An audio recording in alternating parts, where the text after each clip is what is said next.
हम जो है ह्यूमन रिप्रोडक्शन पहले कंप्लीट कर देते हैं, ठीक है। इसके बाद ये 2 यूनिट कंप्लीट रहेंगे तो आपका साइकोलॉजिकल प्रेशर दिमाग से हट जाएगा।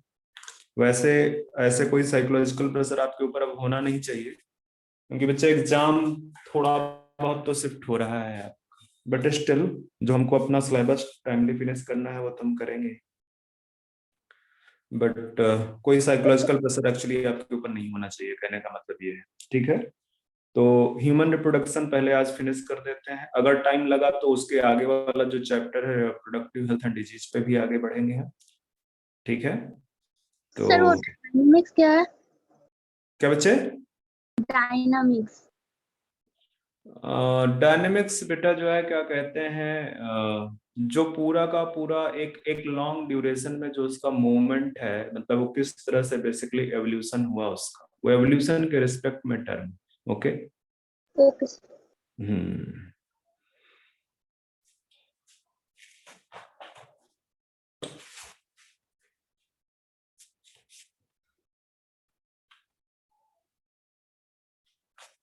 तो हम कहाँ तक पढ़ लिए थे ह्यूमन रिप्रोडक्शन में? आई थिंक मैं आपको ब्लास्टुला के बारे में बता रहा था, ठीक है। मैं आपको बता रहा था एम्ब्रायनिक डेवलपमेंट,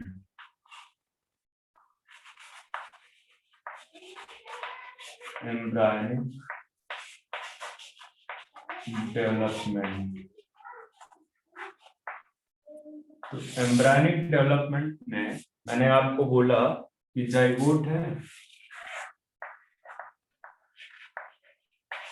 ठीक है, ये सिंगल सेल्ड है, सिंगल सेल। जाइगोट में माइटोटिक डिवीजन स्टार्ट होगी, माइटोसिस स्टार्ट होगी, और माइटोसिस से इसका साइज इंक्रीज नहीं होना, इसका साइज नहीं इंक्रीज होना है।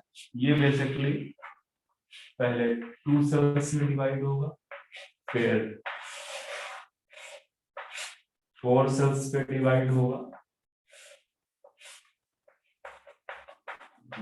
फिर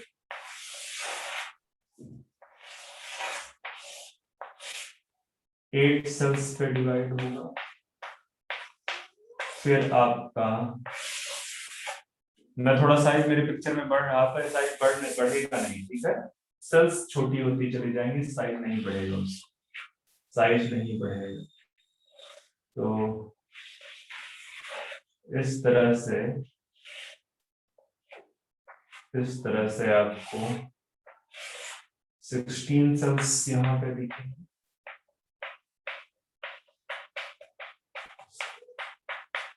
ठीक है। ये जो 16 सेल्ड स्टेज है, 16 सेल्ड स्टेज, इसको मैंने बोला कि ये जो सेल्स हैं, सेल्स को आप बोलोगे, इसके अंदर जो सेल्स हैं इनको बोलोगे ब्लास्टोमियर, ब्लास्टोमियर। ये जो डिवीजन हुए हैं बार बार माइटोसिस, ये जो बार बार माइटोसिस डिवीजन हुआ, these divisions are known as cleavage, these divisions are, ठीक है। ये जो माइटोसिस डिवीजन है, this division is known as cleavage. क्यों? इसके दौरान सेल का साइज डिक्रीज करता है। ये जो डिवीजन हो रहे हैं, इस डिवीजन के दौरान सेल का साइज क्या होता है? डिक्रीज करता है। तो ये बेसिकली ये वाले जो डिवीजन है जिनके दौरान ये ब्लास्टोमियर सेल्स बन रही हैं, ठीक है, ब्लास्टोमियर जो सेल्स बन रही है उसको क्लीवेज बोलते हैं। 16 सेल स्टेज पे पहुंच गया, इसके अंदर की जो सेल्स हैं ब्लास्टोमियर है, और ये जो पूरा का पूरा जो स्ट्रक्चर डेवलप हुआ है वो बेसिकली किस तरह का है? Solid ball like. ये किस तरह का स्ट्रक्चर है? सॉलिड बॉल लाइक और मलबरी लाइक, और मलबरी लाइक। इसी स्ट्रक्चर को बोलते हैं मारुला, इस स्ट्रक्चर को बोलते हैं मारुला। तो शायद मैंने यहाँ पे बताया था, तो याद रखना कि मारुला आपकी कौन सी कितने सेल स्टेज है? 16 सेल स्टेज, मारुला आपका 16 सेल स्टेज है। दूसरा, ये जो क्लीवेज वाले डिवीजन हो रहे हैं ये कहाँ पे है? ये अभी फेलोपियन ट्यूब के अंदर है, ठीक है, ये अभी फेलोपियन ट्यूब के अंदर है। तो इसको जरा सा कॉपी कर लो तो मैं आगे बताऊंगा।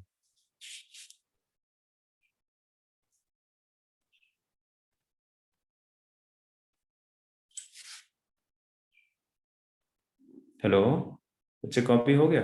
Yes. ठीक है।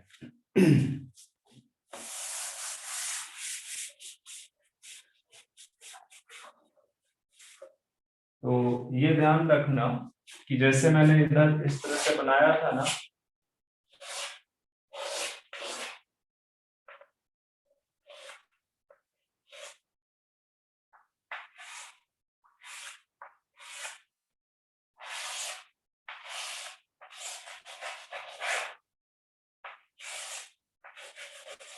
इस तरह से यहाँ पे ओवरी, ठीक है, यहाँ पे ओवरी। तो ये यहाँ ये है बेसिकली इस्थमस, सॉरी एम्पुला, ये एम्पुला है और ये वाला पार्ट इस्थमस है। यहाँ पे कहीं बेसिकली जाइगोट का फॉर्मेशन हुआ है, ये आगे की तरफ बढ़ता है स्टार्ट। तो जो क्लीवेज वाले डिवीजन है, ये जो क्लीवेज हो रहा है वो बेसिकली फेलोपियन ट्यूब में हो रहा है। कहाँ पे हो रहा है? Fallopian tube. बात समझ में आ रही है? कहाँ पे हो रहा है? फेलोपियन ट्यूब में हो रहा है। बात समझ में आए? Yes. Yes, sir. इसके बाद अब आगे बढ़ते हैं 16 सेल स्टेज से फर्दर। अभी वो वहां पे नहीं पहुंचा, यूट्रस में अभी नहीं आया, वो कहीं पे अभी इस्थमस के आसपास, वो कहीं अभी इस्थमस के आसपास। इसमें फर्दर डिवीजन स्टार्ट हो, इसमें अभी फर्दर डिवीजन स्टार्ट होंगे। 1 मिनट रुकना बच्चे, 1 मिनट।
हेलो।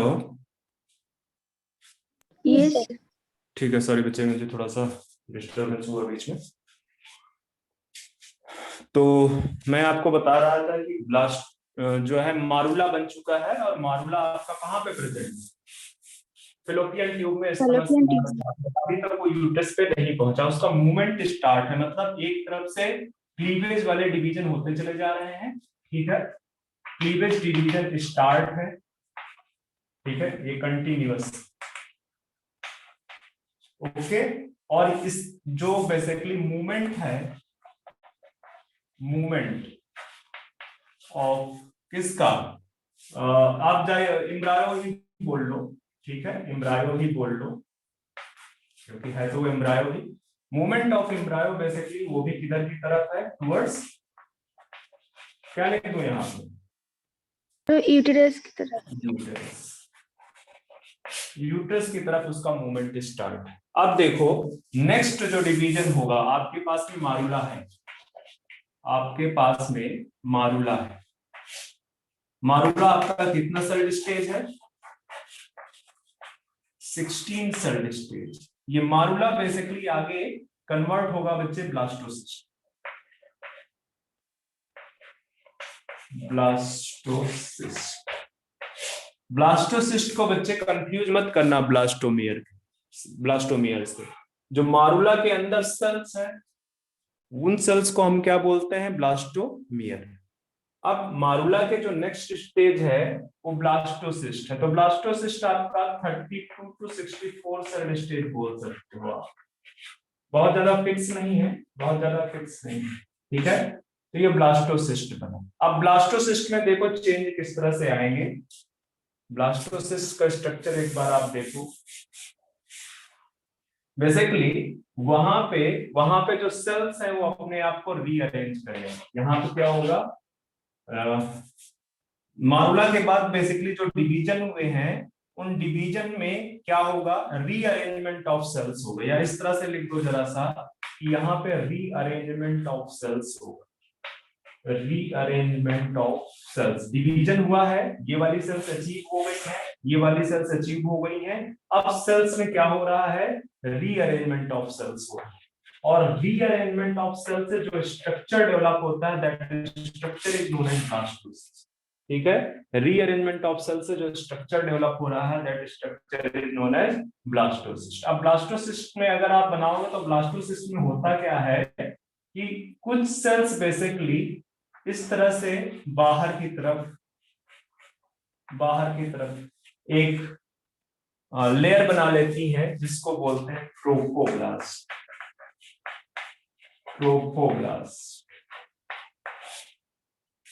इसको बोलते हैं ट्रोफोब्लास्ट। ठीक है, बेसिकली रीअरेंजमेंट ऑफ सेल्स इस तरह से होता है कि एक इस तरह से आउटर लेयर बन जाती है, जिसको बोलते हैं ट्रोफोब्लास्ट, और यहाँ पे इनर सेल मास बन जाता है, इनर सेल मास।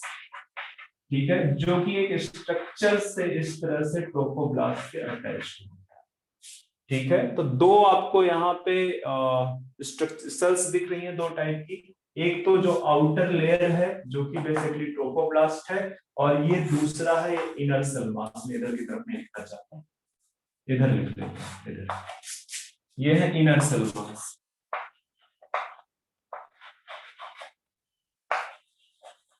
तो ये जो इनर सेल मास है, ठीक है, उसको हम थोड़ा बाद में देखते हैं। ये जो स्ट्रक्चर बना है, इसी स्ट्रक्चर को हम बोलते हैं क्या, ब्लास्टोसिस्ट। बात समझ में आ रही है? Yes, sir. ठीक है, तो ये जो स्ट्रक्चर आपके सामने बना वो ब्लास्टोसिस्ट है। ठीक है, तो ब्लास्टोसिस्ट किस स्ट्रक्चर के बाद बना है? मारूला के बाद। मारूला के बाद फर्दर डिवीजन होते रहे, मतलब मारूला जहां पे बना है वो फिलोपियन ट्यूब, इस्थमस के आसपास। उसका मूवमेंट आगे की तरफ, यूट्रस की तरफ उसका मूवमेंट स्टार्ट है, और साथ साथ में उसमें डिवीजन भी होते जा रहे हैं। डिवीजन हुए जब 30 टू 64 सेल स्टेज बन गई, तो इसके बाद रीअरेंजमेंट ऑफ सेल्स हुआ। और रीअरेंजमेंट ऑफ सेल्स से क्या हुआ कि एक बाहर की तरफ लेयर बनी, जिसको ट्रोफोब्लास्ट बोला गया। ठीक है, कुछ सेल्स बेसिकली बाउंड्री बना दी, ठीक है, आउटर लेयर बना दी, उनको ट्रोफोब्लास्ट बोला गया। और अंदर की जो सेल्स थी, ठीक है, जो कि ट्रोपोब्लास्ट के साथ अटैच्ड हैं, उनको बोला गया इनर सेल मास। ठीक है, इनर सेल मास। अब एक और चीज देखो, ये जो इनर सेल है, ये इनर सेल मास है बेसिकली,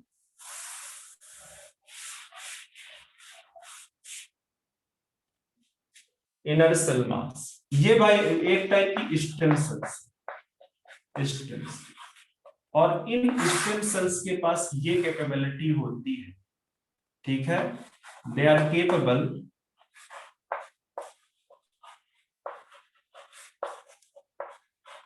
टू फॉर्म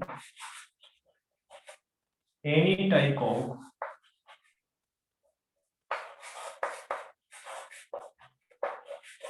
टिश्यू और ऑर्गन। ठीक है, तो बेसिकली जो एम्ब्रायो का फॉर्मेशन, ये याद रखना इंपॉर्टेंट क्वेश्चन, एम्ब्रायो का फॉर्मेशन इसी से होना, ठीक है, एम्ब्रायो फॉर्मेशन, मेन एम्ब्रायो, ठीक है तो वो एक्चुअली एम्ब्रायो का ही पार्ट, पर अब जो मेन फीटस का फॉर्मेशन या एम्ब्रायो का फॉर्मेशन जो भी बोल लो, इससे होना है इनर सेल मास, ये स्टेम सेल्स, ये स्टेम सेल्स, ये स्ट्रक्चर आपका क्या है, ब्लास्टोसिस्ट। ब्लास्टोसिस्ट की जो आउटर लेयर है उसको क्या बोलते हो आप, ट्रोफोब्लास्ट। सेल्स का रीअरेंजमेंट हुआ है आउटर, और जो इनर जो है इसके अंदर इनर सेल मास प्रेजेंट है, जो कि स्टेम सेल्स, जो कि स्टेम सेल्स। ठीक है, अब देखो एक और चीज होगी, ब्लास्टोसिस्ट आपके पास प्रेजेंट है,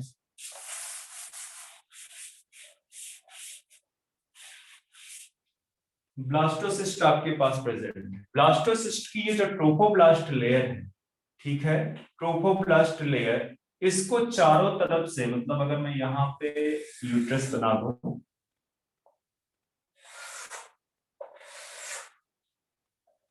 तो यहाँ पे बेसिकली आपका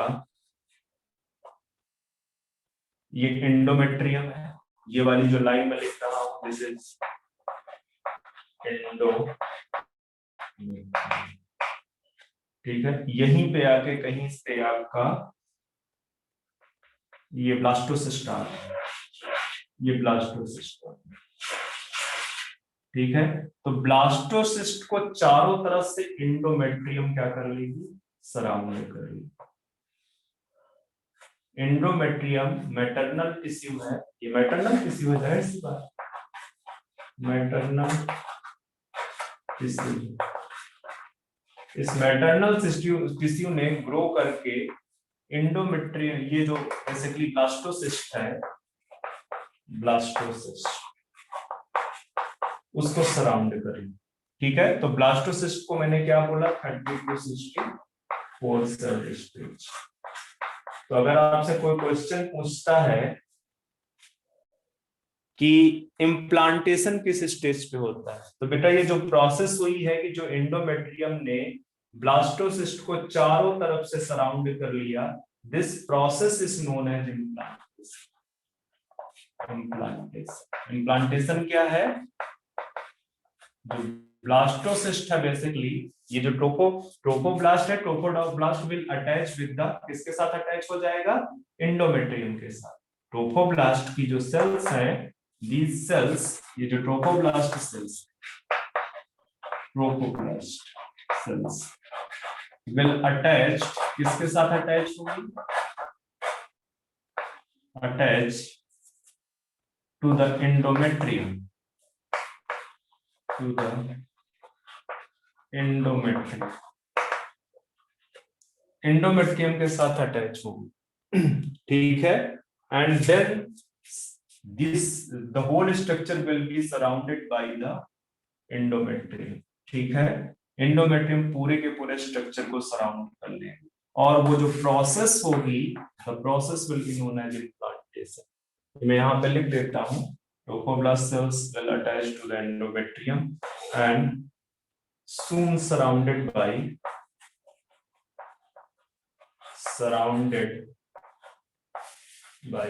endometrium, एंडोमेट्रियम, ठीक है। तो एंडोमेट्रियम से सराउंड हुआ है and the process is known as implantation. तो इम्प्लांटेशन के दौरान वो बेसिकली ब्लास्टोसिस्ट है जिसका सराउंडिंग हुई है, ब्लास्टोसिस्ट अटैच हुआ उसकी ट्रोको ब्लास्ट लेयर, ठीक है, उसकी ट्रोफोब्लास्ट लेयर। ठीक है, बात समझ में आ रहा है? Yes. ठीक है।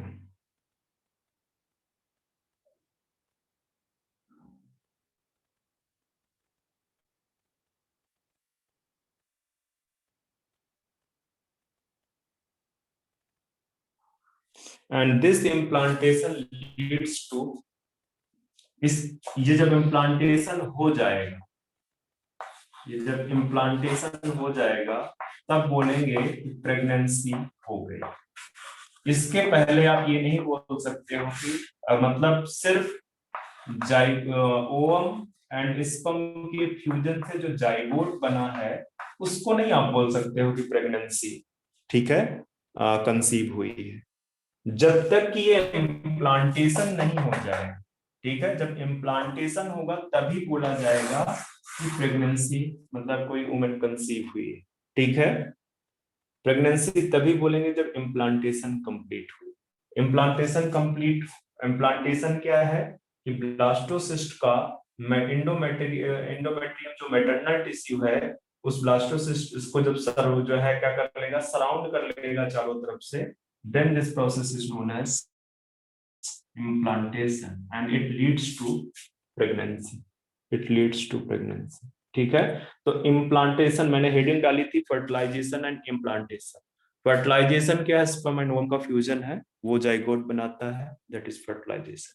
जो जाइगोट बना वो सिंगल सेल था, डिप्लॉयड था, उसने अपना मूवमेंट स्टार्ट किया यूट्रस की तरफ, और साथ साथ में उसके डिवीजन होते गए, 2 4 8 सेल, 8 16 सेल, 16 सेल पे उसको मारुला बोला।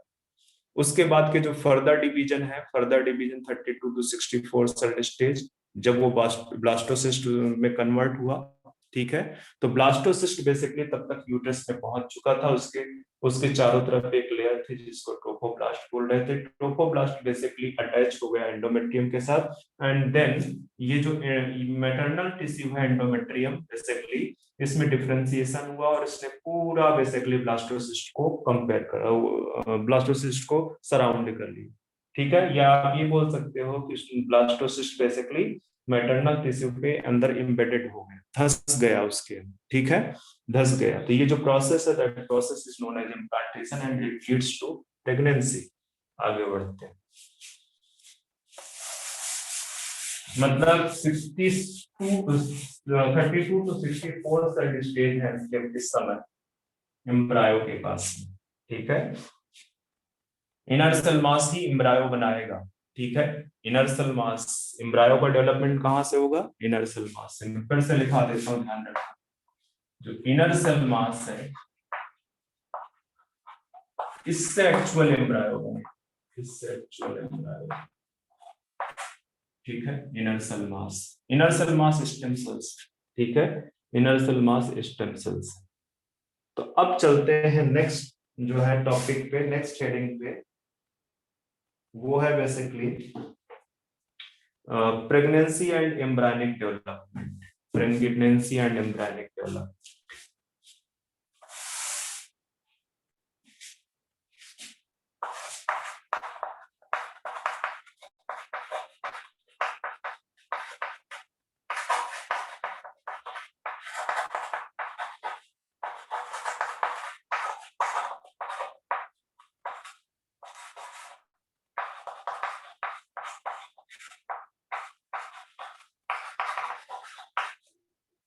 एम्ब्रायनिक डेवलपमेंट,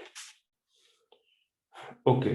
तो बेसिकली ब्लास्टोसिस्ट कंप्लीट हो गया है। अब जो है क्या होगा कि जो एम्ब्रायो है वो बेसिकली अपना डेवलपमेंट स्टार्ट करेगा। तो उसी समय क्या होगा कि जो ट्रोफोब्लास्ट सेल्स हैं, जो आउटर लेयर है बेसिकली, वो क्या करेगी, वो फिंगर लाइक प्रोजेक्शंस बनाएगी। मतलब आपके पास में किस तरह का ब्लास्टोसिस्ट, ये ट्रोफोब्लास्ट सेल्स हैं, ये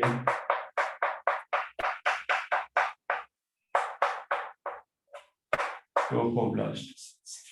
ट्रोफोब्लास्ट के सेल्स के अंदर आपका स्ट्रक्चर, ठीक है। तो ये बेसिकली जो जिधर की तरफ से ये यूट्रस के साथ अटैच है, ये मान लिया यूट्रस, यहाँ पे फिंगर लाइक प्रोजेक्शन बनना स्टार्ट, यहाँ पे इस तरह के फिंगर लाइक प्रोजेक्शन बनना स्टार्ट, ठीक है। And these projections are known as chorionic villi. इनको क्या बोलते हैं, ये जो फिंगर लाइक प्रोजेक्शन है, मैं ऐसे से लिख देता हूं, ये जो फिंगर लाइक प्रोजेक्शन है कहां पे बने हैं,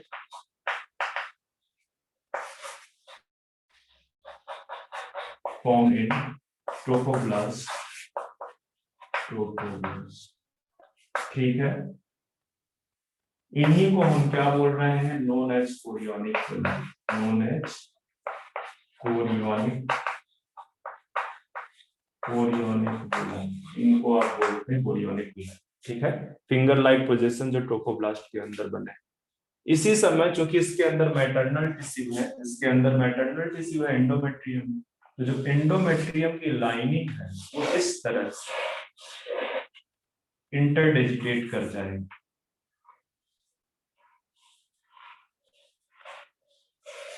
इस तरह से इंटरडिजिटेट कर जाएगी, इंटरडिजिटेट कर जाएगी, ठीक है, इंटरडिजिटेट कर जाएगी। बात समझ में आ रही है? Yes. तो ये जो स्ट्रक्चर बनेगा, ये वाला जो स्ट्रक्चर कौन कौन सा है, मैटरनल टिश्यू है और फीटल टिश्यू, फीटल टिश्यू। ये जो स्ट्रक्चर बच्चे बन रहा है इसी को हम बोलते हैं प्लेसेंटा, ठीक है। प्लेसेंटा फॉर्म बाय बोथ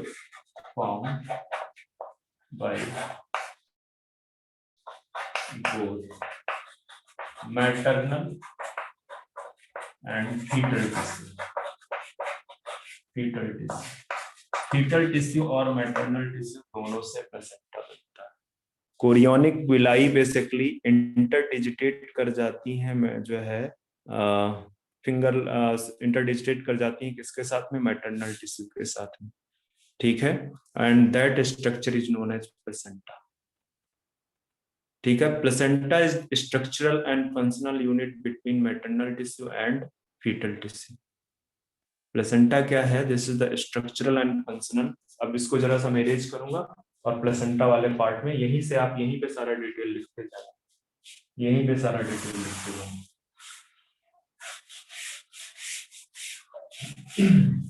तो प्लेसेंटा क्या है, प्लेसेंटा पे ही आप इस तरह से एरो बनाओ और लिखो कि structural and functional unit between maternal and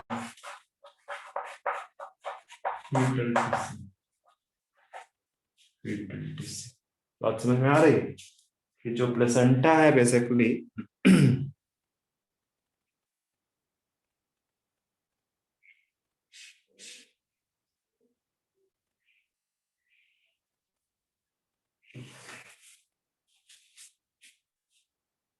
maternal and fetal tissue के बीच का ये स्ट्रक्चरल एंड फंक्शनल यूनिट है। दूसरा इंपॉर्टेंट पॉइंट प्लेसेंटा के रिस्पेक्ट में बोल रहा हूं कि placenta play role in providing nutrition and oxygen, ठीक है। एक मिनट में स्टेटमेंट मुझे थोड़ा सा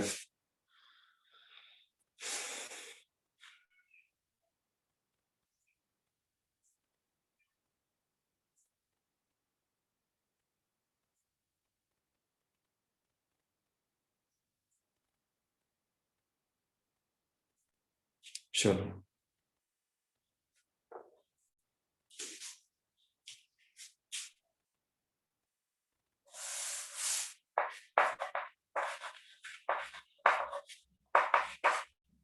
facilitate the supply of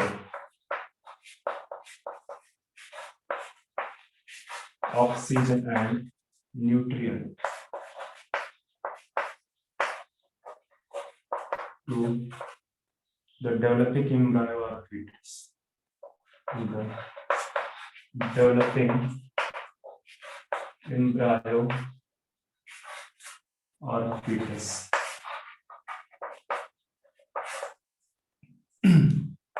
As well as इसी के साथ कंटिन्यू रखो, as well as the removal of CO2 and waste material, excretory material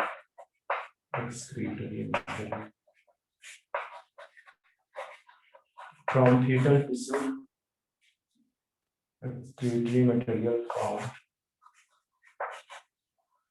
fetal tissue to outside.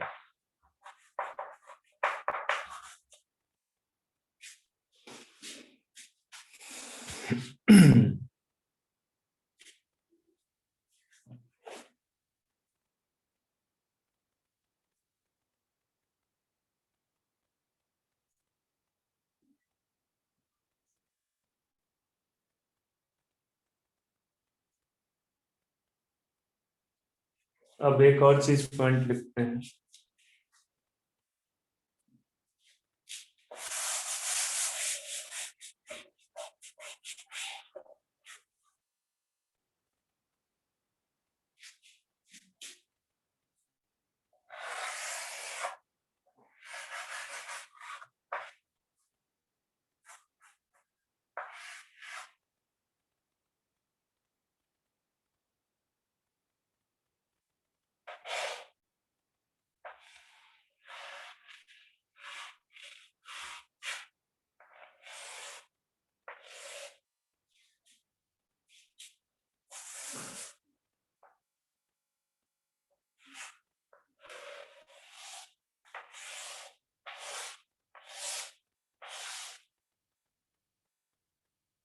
ये वाला पार्ट मैंने क्या बोला कि ये वाला पार्ट क्या है,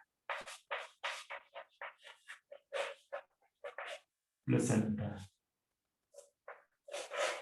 और यहां से लेके ये वाला पार्ट जो है इसको बोलते हैं umbilical card.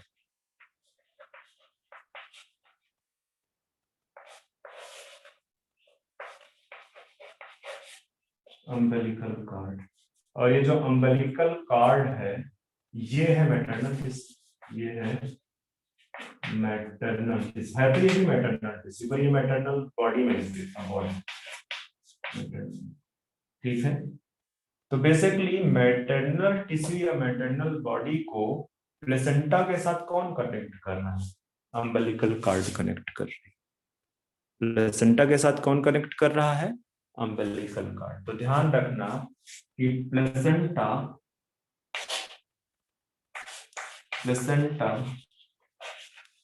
is connected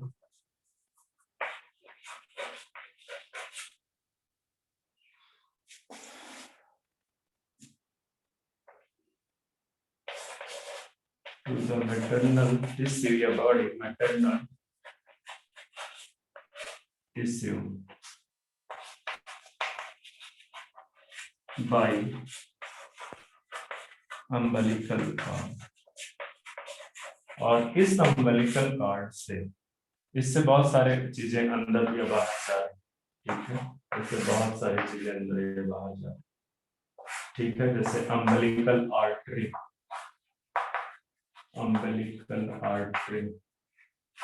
umbilical when,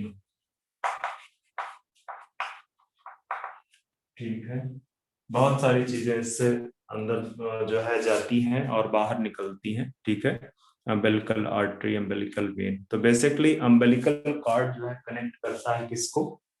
placenta को।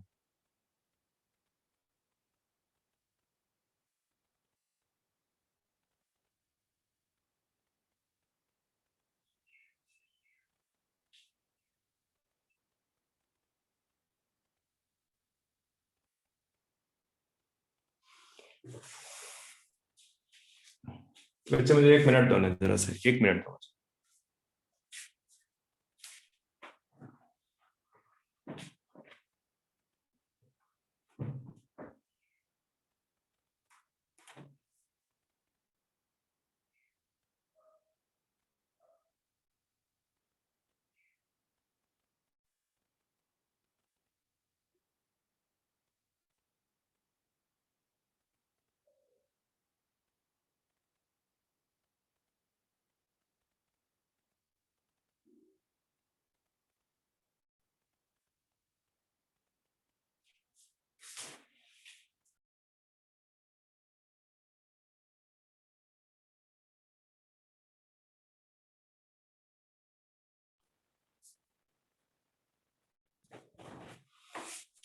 एक स्टेटमेंट लिखो।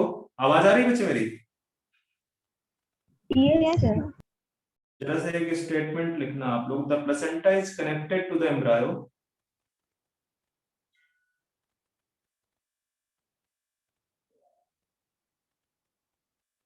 The placenta is connected to the embryo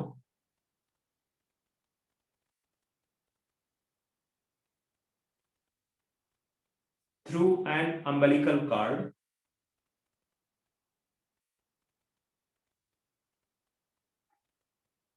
umbilical cord which help in transport of substances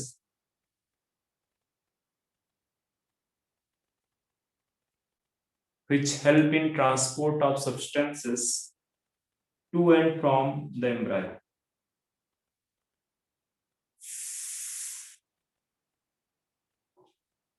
So help in transform Of substances to and from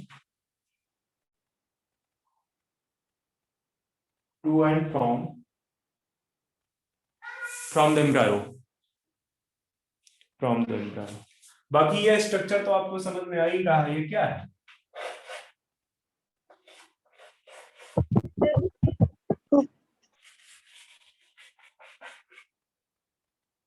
जी, यहाँ पे आपका foetus का development start हो चुका है। ठीक है, फीटस का डेवलपमेंट स्टार्ट हो गया। यहाँ पे कई सारी और भी लेयर, यहाँ पे कई सारी और भी लेयर,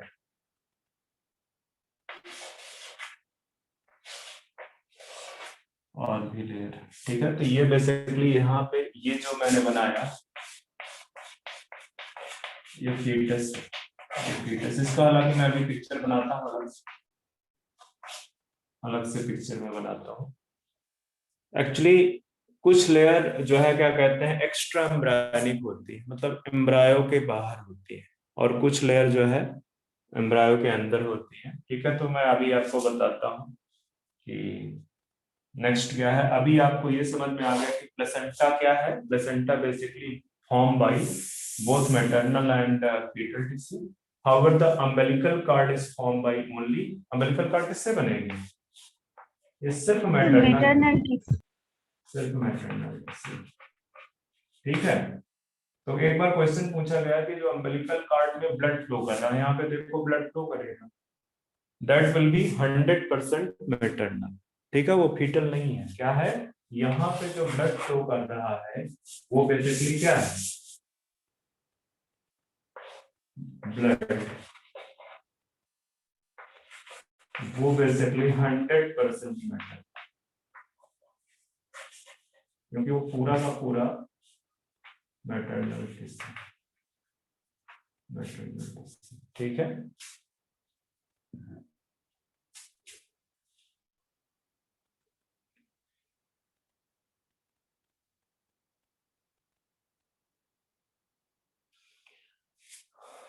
चलो तो ये अब आगे बढ़ते हैं,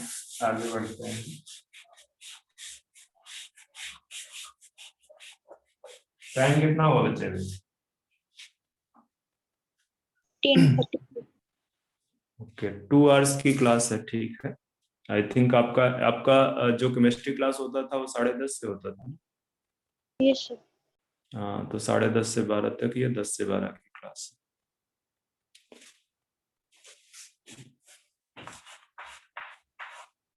तो प्लेसेंटा आल्सो, मतलब ये जो काम मैंने बताया उसके अलावा प्लेसेंटा आल्सो सिक्रीट्स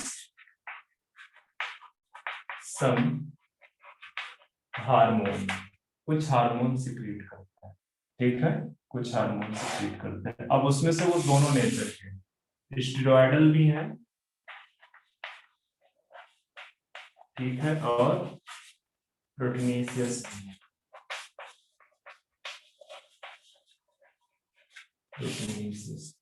स्टेरॉयडल जो हार्मोन्स है वहां पे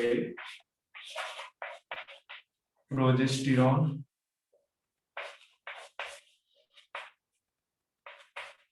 और एस्ट्रोजन। आपको एक चीज बताऊं कि ड्यूरिंग प्रेगनेंसी इन हार्मोन्स का जो कंसंट्रेशन है कई फोल्ड इंक्रीज हो जाता है, जो किस चीज पे हेल्प करते हैं? ये हेल्प करते हैं सर बोर्ड क्लियर नहीं है, क्या बच्चे, आवाज अच्छे से नहीं आ रही? ब्लर है सर बोर्ड। आई थिंक कुछ डस्ट, ये चौक का हो गया है। 1 मिनट रुकना, 1 मिनट। या एक काम करना, मुझे रीज्वाइन कर लेने दो बच्चे साथ, कहीं ऐसा ना हो कि रीज्वाइन कर लेने दो मुझे, ठीक है? ठीक है, तो ये जो प्रोजेस्टेरॉन है एस्ट्रोजन है, यहाँ से स्टेरॉयडल हार्मोन्स है। इसके बाद ये आपके प्रोटीनेशियस हार्मोन्स में like HCG, human chorionic gonadotropin hormone, ठीक है। एचपीएल, ह्यूमन प्लेसेंटल लैक्टोजन क्या है, ठीक है। एचपीएल 1 मिनट में बता देता हूँ, लिखवा देता हूँ आपको। हाँ, ह्यूमन प्लेसेंटल लैक्टोजन, ठीक है। और एक रिलैक्सिन, रिलैक्सिन। आप फुल नेम लिख लोगे या मैं लिखा दूं? लिखा दीजिए। इससे आपके एनसीईआरटी में सब कुछ लिखा हुआ है। एनसीईआरटी लेके नहीं बैठे होगे आप, तो मैंने बोला है कि एनसीईआरटी होनी चाहिए आपके पास। ह्यूमन कोरियोनिक गोनेडोट्रोपिन, ये वही हार्मोन है जो प्रेगनेंसी को कंफर्म, ठीक है।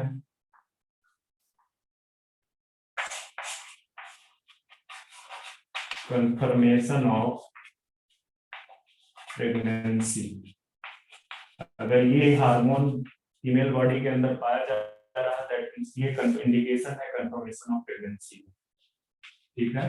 कंफर्मेशन ऑफ प्रेगनेंसी ये प्लेसेंटल से ही, प्लेसेंटा से निकलते हैं। रिलैक्सिन, आपके एनसीईआरटी में एक लाइन लिखी हुई है कि relaxin is also secreted by, ठीक है, eight the end of basically pregnancy relaxin is secreted by ovary. But बहुत सारे बुक्स में लिखता है कि ये जो रिलैक्सिन है it is secreted by basically placenta. तो मैं बट एक चीज लिखा देता हूँ, अकॉर्डिंग टू एनसीईआरटी, यहाँ लिखते हैं according to NCERT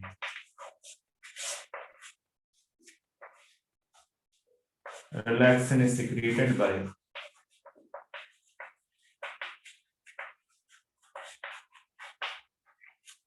ovary at the end of pregnancy, at the end of pregnancy, pregnancy के एंड पे ये बेसिकली ओवरी से सिक्रेटेड होता है, ठीक है, ओवरी से सिक्रेट किया जाता है। तो प्लेसेंटा के आपने बहुत सारे फंक्शन देख लिए, प्लेसेंटा के बारे में जितनी इंफॉर्मेशन थी मैंने सारी लिखा दी है, ठीक है। किस तरह के हार्मोन्स है, किस तरह से जो है क्या कहते हैं, यहाँ पे भी ये याद रखना कि ये जो 3 हार्मोन्स आपको मैं इस साइड लिख रहा हूँ, जैसे ये प्रोजेस्टेरॉन और एस्ट्रोजन तो हर समय सिक्रीट होते हैं फीमेल बॉडी में, ठीक है।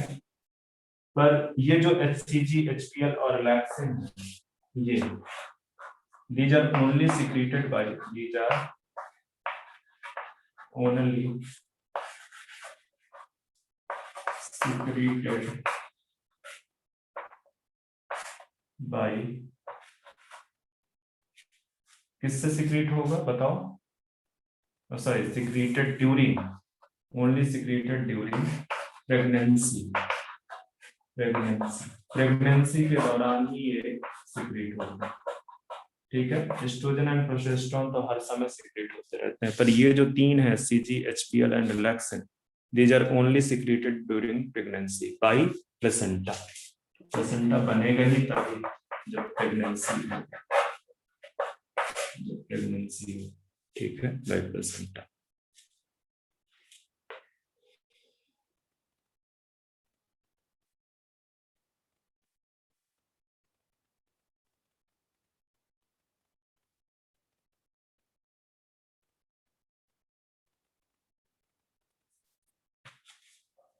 चलो आगे एक और इम्पोर्टेंट पॉइंट लिखते हैं, प्लेसेंटा से रिलेटेड नहीं है।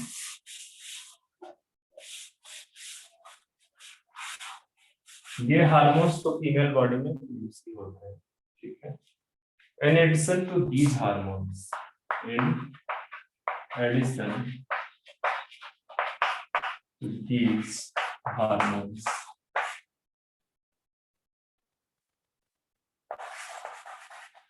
some other hormones such as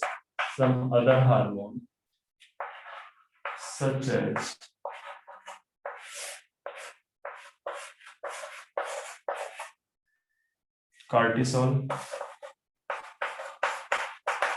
thyroxine,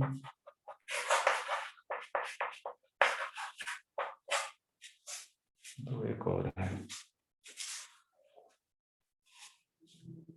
prolactin, हाँ प्रोलैक्टिन, एस्ट्रोजन एंड प्रोजेस्टेरोन को इसने यहीं पे लिख रखा है, ठीक है। प्रोलैक्टिन लिखो पहले, प्रोलैक्टिन मैं लिखा देता हूँ, एस्ट्रोजन प्रोजेस्टेरोन, ठीक है। Increase several fold in mother, several fold in mother body। तो एडवांटेज क्या है इनका, मदर, ठीक है। एक्चुअली ये जो हार्मोन्स है, these hormones enhances, ठीक है, these, ये इस तरह से लिख सकते हो, these hormone is necessary या essential for the maintenance of या for the fetal development,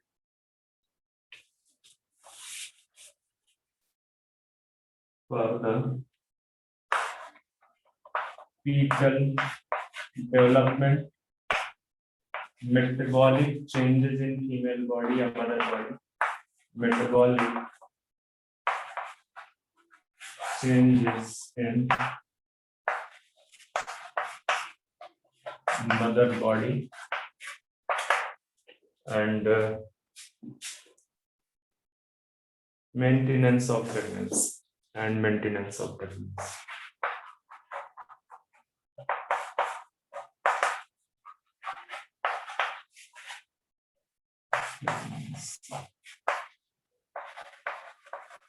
ये आपका यहाँ से ये कुछ इंपॉर्टेंट पॉइंट्स थे जो मैंने लिखा दिए। अब आगे बढ़ते हैं हम एम्ब्रायनिक डेवलपमेंट की तरफ, कुछ बातें कर। बच्चे फिर से फेंट हो गया शायद, यस सर। थोड़ा सा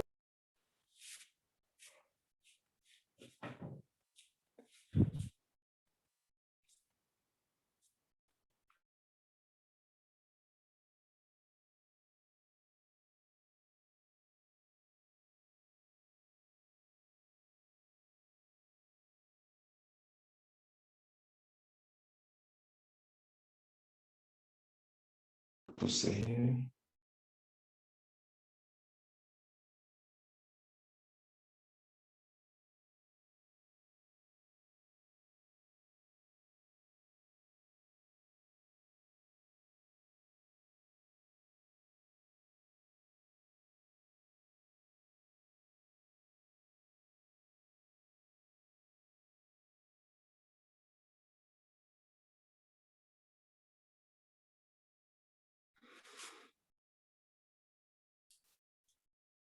तो अब देखते हैं कि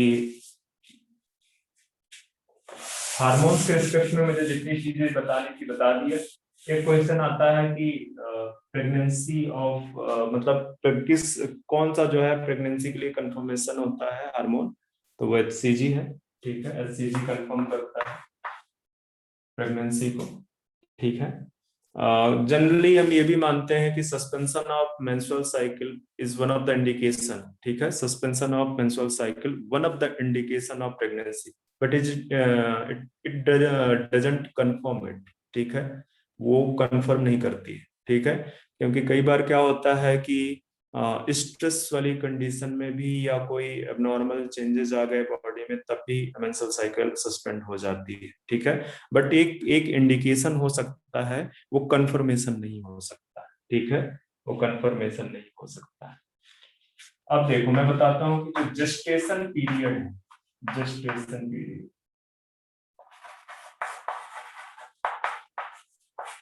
ठीक है, gestation period कितना है 9 month.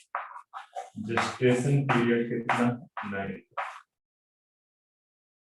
ठीक है 9 मंथ का gestation period है, जिस दौरान एम्ब्रायनिक डेवलपमेंट बेसिकली या फीटल डेवलपमेंट होता है और फुल्ली फॉर्म बेबी बनता है। तो वो टोटल ड्यूरेशन बेसिकली कितने दिन का है 9 मंथ का है।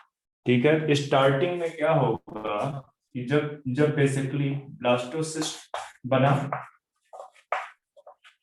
तो ब्लास्टोसिस्ट से आगे बनेगा गैस्ट्रुला, और साथ में होगा गैस्ट्रुला एंड मार्कोजेनेटिक मूवमेंट।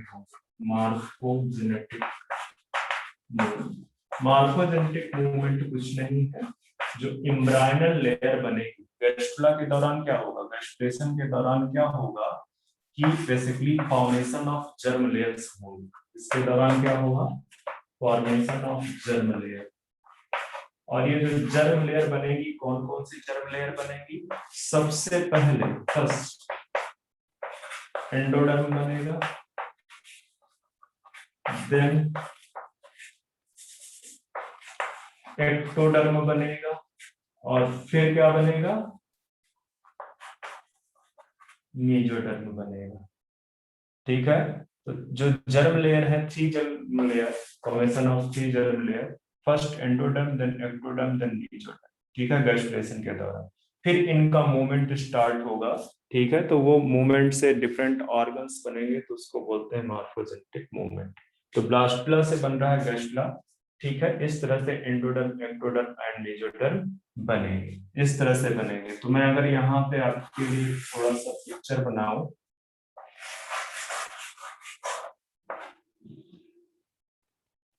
इधर इसका अपना प्लेसेंटा वाला पार्ट है। ठीक है, ये प्लेसेंटा वाला पार्ट है, जहां पे मैं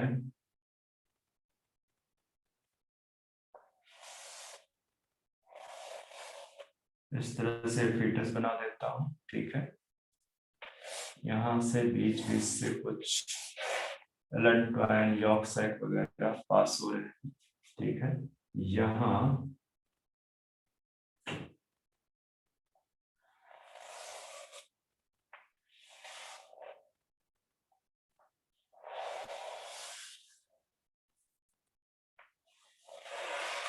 नीचे, तो ये जो लेयर है पूरी ये वाली, ठीक है, इसको बोलते हैं कोरियन। Korean, Korean. ठीक है, ये जो लेयर आप देख रहे हैं,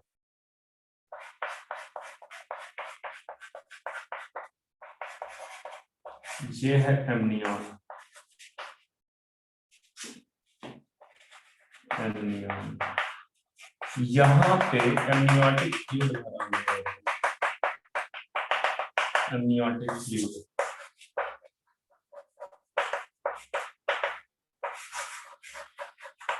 एमनियोटिक फ्लूइड, और इस एमनियोटिक फ्लूइड में फीटल सेल्स होती हैं, कुछ कुछ फीटल सेल्स होती हैं।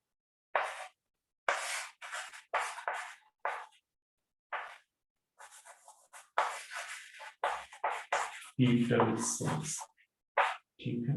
तो एमनियोटिक फ्लूइड का काम क्या है कि ये जो बेबी, ये जो फीटस डेवलप हो रहा है उसको किससे बचाना, शॉक से बचाना। ठीक है, शॉक से बचाना। साथ में क्या है कि ये जो फीटल सेल्स है और इसका फ्लूइड है, इसको यूज किया जाता है to check the genetic abnormality in the fetus. अगर कोई जेनेटिक एबनॉर्मेलिटी फीटस में हो रही है तो उसको चेक करने के लिए कहां से फ्लूइड पिकअप करते हैं, ये एमनियोटिक फ्लूइड का। ठीक है, उस एमनियोटिक फ्लूइड का।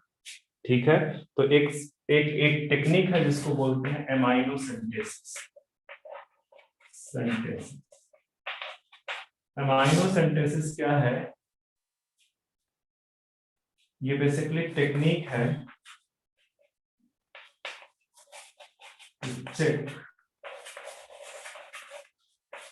the genetic abnormality in developing fetus, in developing fetus, developing fetus में जेनेटिक एबनॉर्मलिटी चेक करने की टेक्निक है माइनोसेंटेसिस। इसमें क्या लिया जाता है, ठीक है, use amniotic fluid and fetal cells, amniotic fluid and plus fetal sales.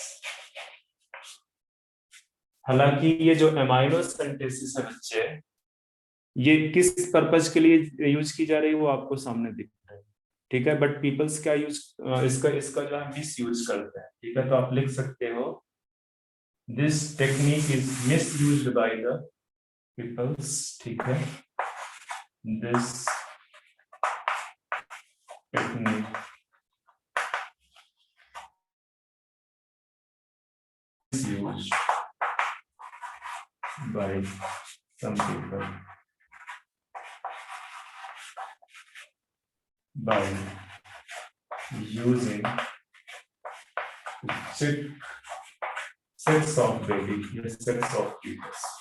Foetus का सेक्स जो है चेक करने के लिए इसको मिसयूज कर लिया जाता है माइनोसेंटेसिस, ठीक है, इसको फीटस को सेक्स चेक करने के लिए मिसयूज कर लेते हैं, ठीक है। तो ध्यान में रखना कि ये माइनोसेंटेसिस क्या है, किस लिए यूज करना होता है, और इसको लोग मिसयूज किस तरह से करते हैं, किस तरह से मिसयूज करते हैं, ठीक है।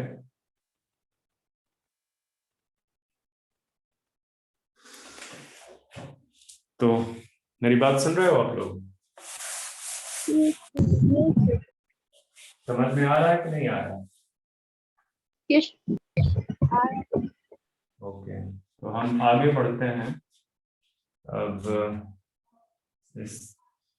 मैंने बताया कि जो जर्म लेयर बनी है, जर्म लेयर, ठीक है,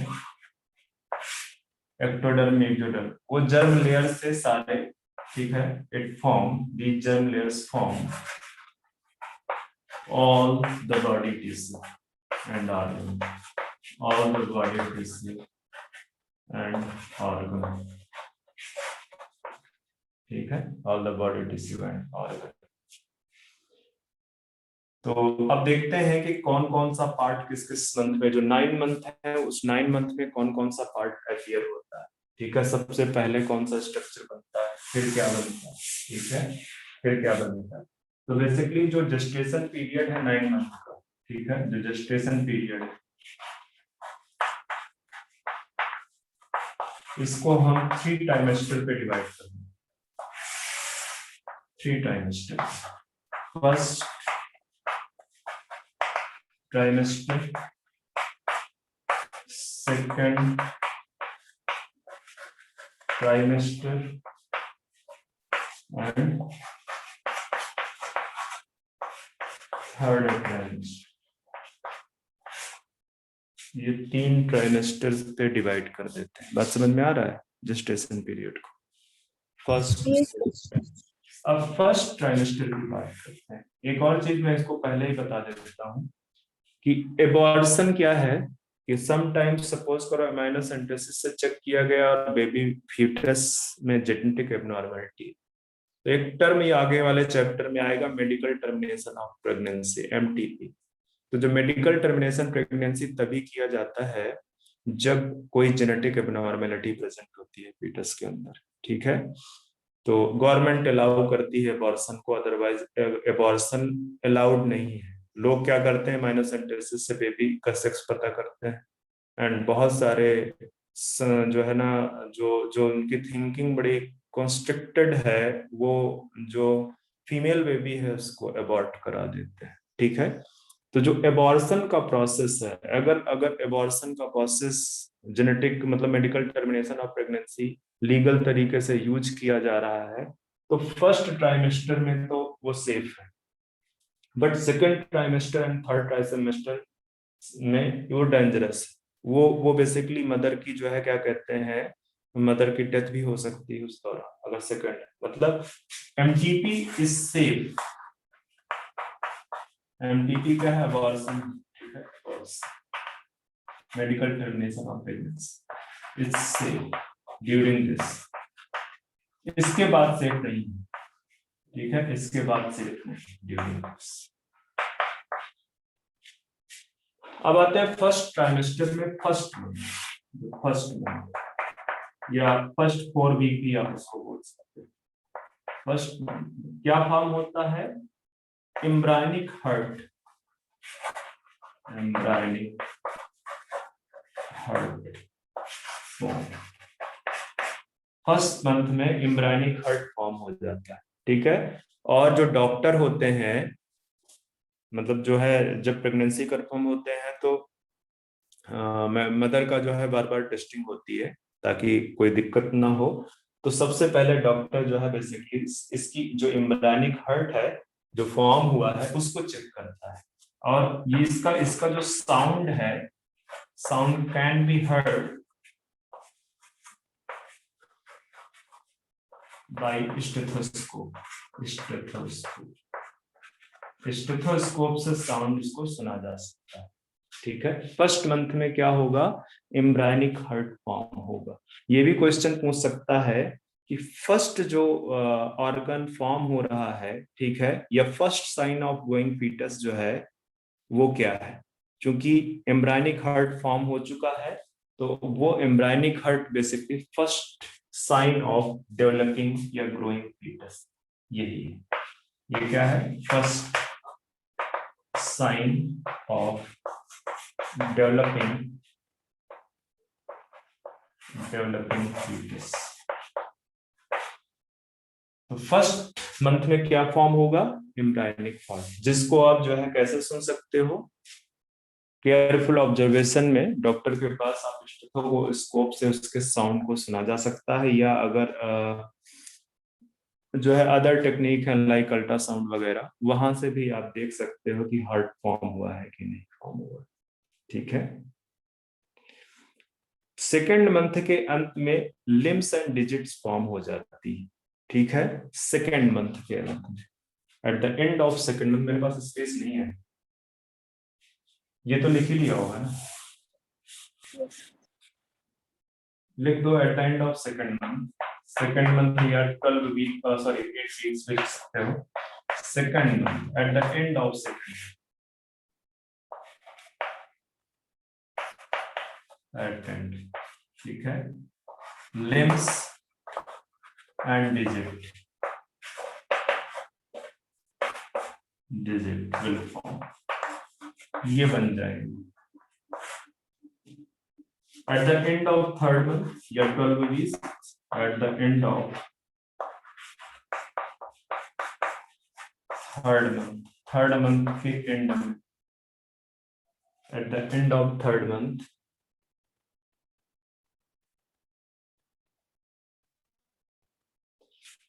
मेजर जो ऑर्गन्स है बॉडी के वो बन जाएंगे, ठीक है। All major organ of will form,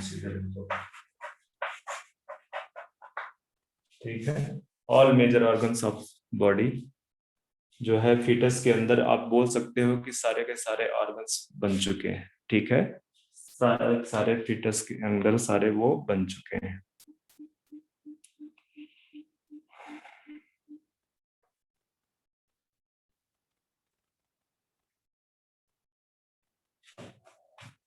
for example यहाँ पे एक चीज, ऑर्गन सिस्टम कर दो बच्चे, ऑर्गन सिस्टम, जहां पे आपने लिखा है ऑर्गन वहां पे ऑर्गन सिस्टम, ऑर्गन सिस्टम वहीं पे फिर लिख दो नीचे की एग्जाम्पल, जैसे limbs and external genital organ, external genital organ. तो ये तो फर्स्ट ट्राइमेस्टर की बात हुई, ये तो फर्स्ट ट्राइमेस्टर की बात हुई। अब आता है सेकंड ट्राइमेस्टर में। तो जो फर्स्ट मूवमेंट है, first fetal movement will observe eight the end of 5th month, ठीक है।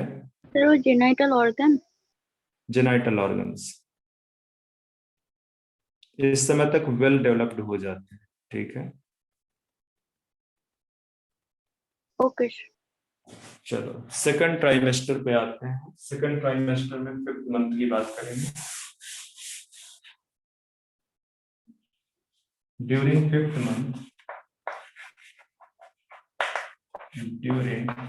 मंथ, ये बड़ा इंपॉर्टेंट हो सकता है। First fetal movement observe, first fetal movement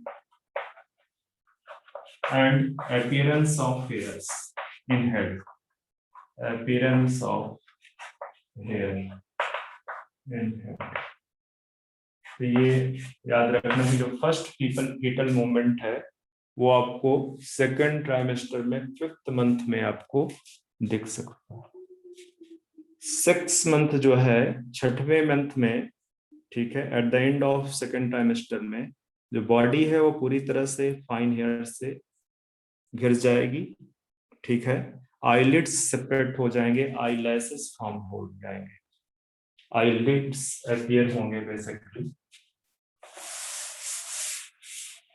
तो आप यहाँ पे लिख सकते हो कि eight the end of second trimester, eight the end of second trimester या 6 मंथ, सेकंड ट्राइमेस्टर,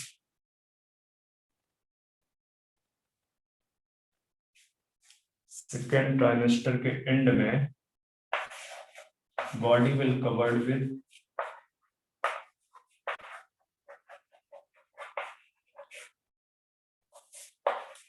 हेयर्स। दूसरा, बॉडी पूरी तरह से हेयर से भर जाएगी, आईलिड्स सेपरेट हो जाएंगी, पहले वो सेपरेट नहीं होता है, आईलिड्स सेपरेट हो जाएंगे एंड आईलैशेस फॉर्म हो जाएंगे, आईलैशेस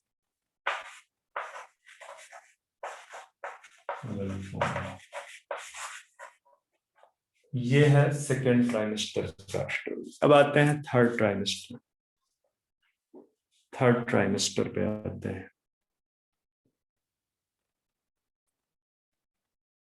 Yes. ज्यादा कुछ दिया नहीं है आपके एनसीईआरटी में, सीधे सीधे बोला है कि eight the end of third trimester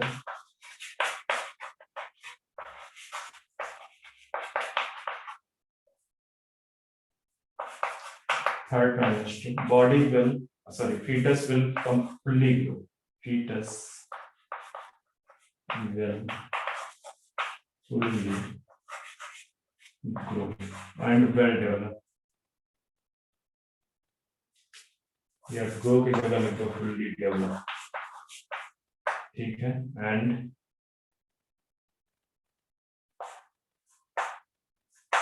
ready for purchase, ready for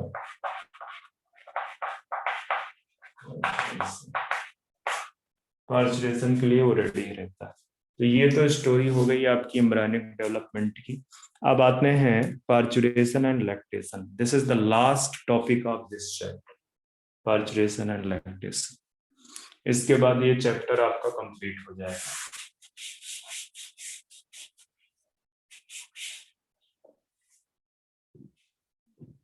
parturition,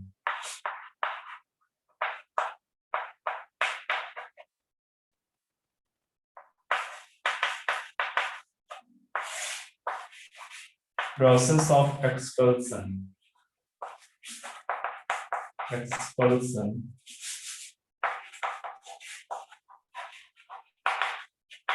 of fully developed fetus through birth canal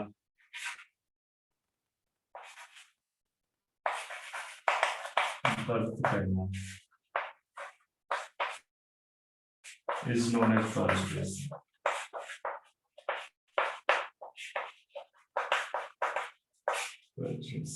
ठीक है, तो जो एक्सपल्सन है फुल्ली डेवलप्ड फीटस का बर्थ कैनाल के through, that is known as parturition. Okay, उसको आप parturition बोलते हैं। जो एवरेज ड्यूरेशन है वो पहले भी लिखा चुका हूं, 9 month, and that is known as gestation period. जो पार्चुरेशन के लिए जो चीज रिस्पॉन्सिबल है वो है विग्रस कॉन्ट्रैक्शन, ठीक है, vigorous contraction in female uterus या mother uterus, mother uterus.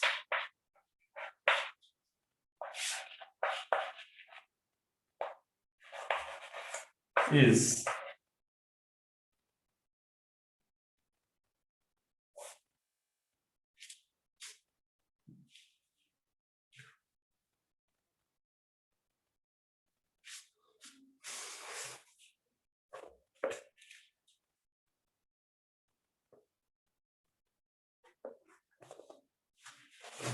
sorry, cause expulsion of fetus।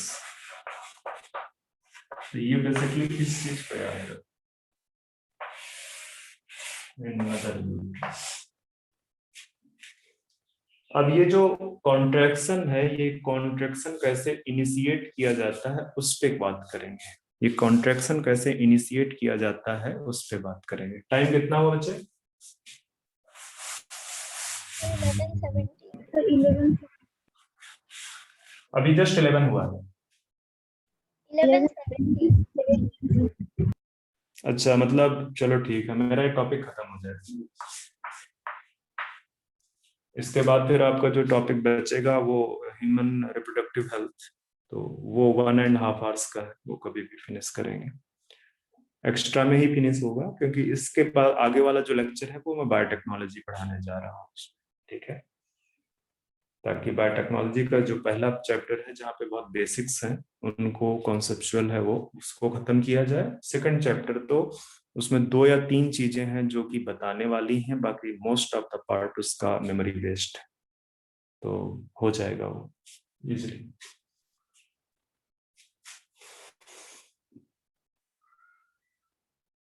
चलो आते हैं हम आगे। मैं क्या बता रहा था, ये जो पार्चुरेशन है, द पार्चुरेशन या expulsion of baby is induced by complex neuro endocrine mechanism, ठीक है, कॉम्प्लेक्स न्यूरो एंडोक्राइन मैकेनिज्म से इंड्यूस होता है, ठीक है। और वो बेसिकली कहां से इंड्यूस होगा?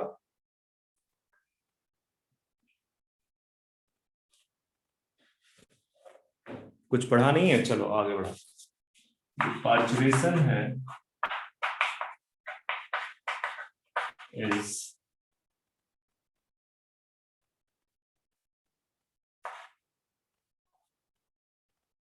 इस तरह से, मतलब इस तरह से signal for parturition is induced by complex neuro endocrine mechanism। ये इम्पोर्टेंट है, कॉम्प्लेक्स न्यूरो एंडोक्राइन मैकेनिज्म, मतलब जो विग्रस कॉन्ट्रैक्शन स्टार्ट हुआ है वो कहाँ से स्टार्ट हुआ, तो वो जो मैकेनिज्म है वो बेसिकली न्यूरो एंडोक्राइन है, जो कि कॉम्प्लेक्स, ठीक है। अब आते हैं कि किस तरह से स्टार्ट होगा। तो बेसिकली जो इनिशिएशन है, ठीक है, initiation of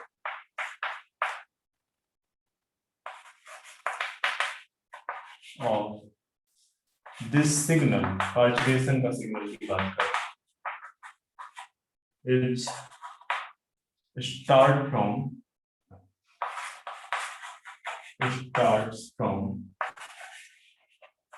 fully developed fetus, fully developed fetus and placenta,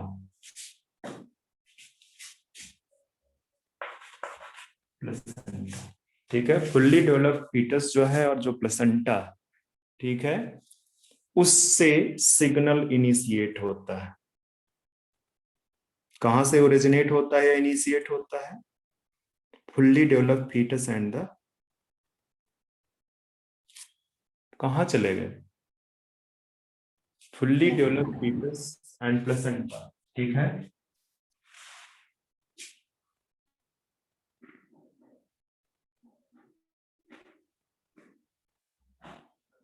इस स्टेटमेंट में कुछ गड़बड़ है।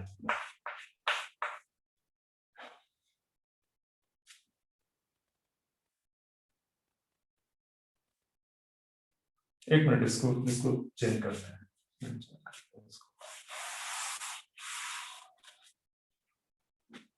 ओरिजिन ओरिजिन ऑफ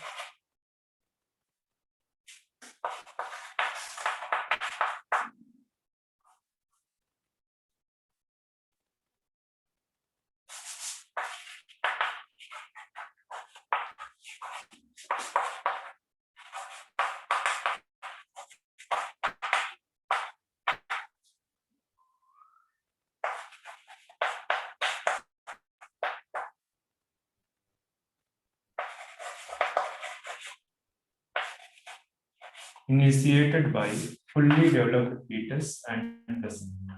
और ये जो fully developed fetus and placenta से ये जो सिग्नल आ रहा है, ये इंड्यूस करेगा, induce mild contraction on uterus, mild contraction, ध्यान में रखें, माइल्ड कॉन्ट्रैक्शन इन यूट्रस।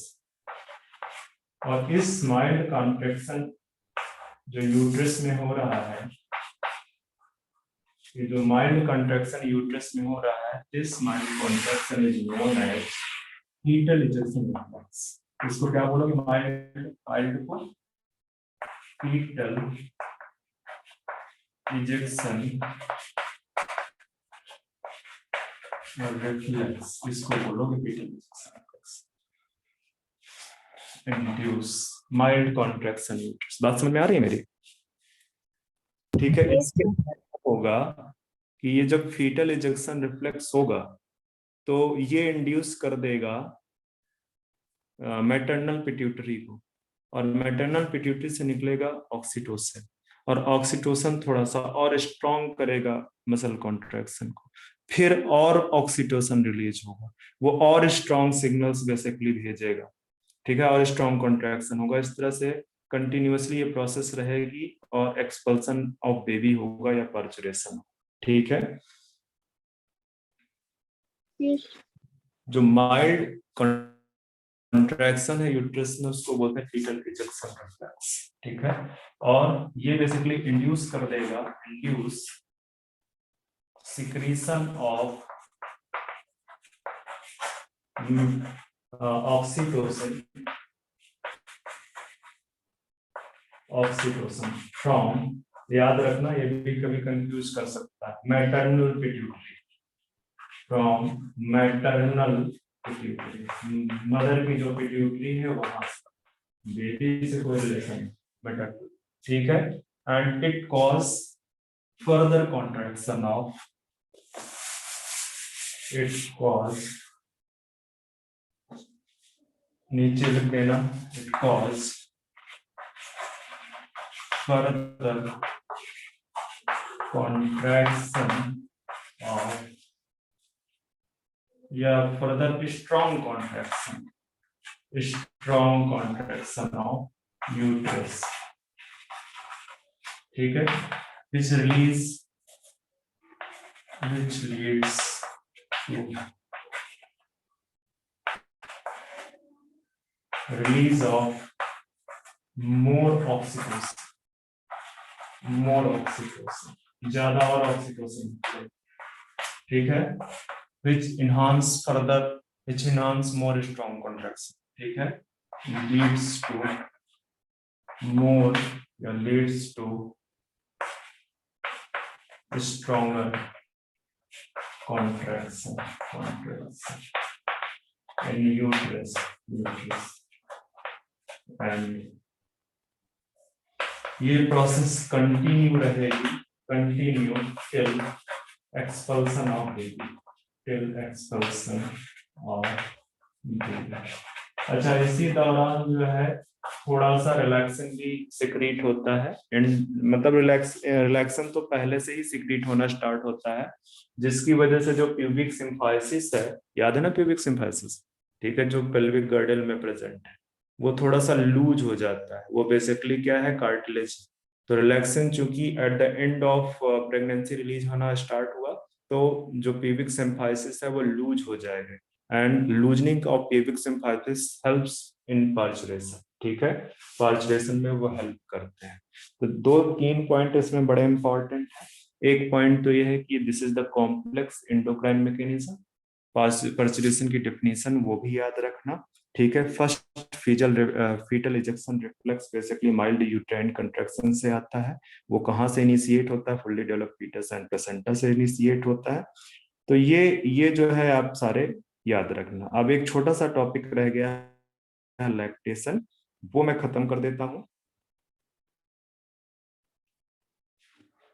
और बस ये चैप्टर आपका फिनिश, ये चैप्टर आपका finish।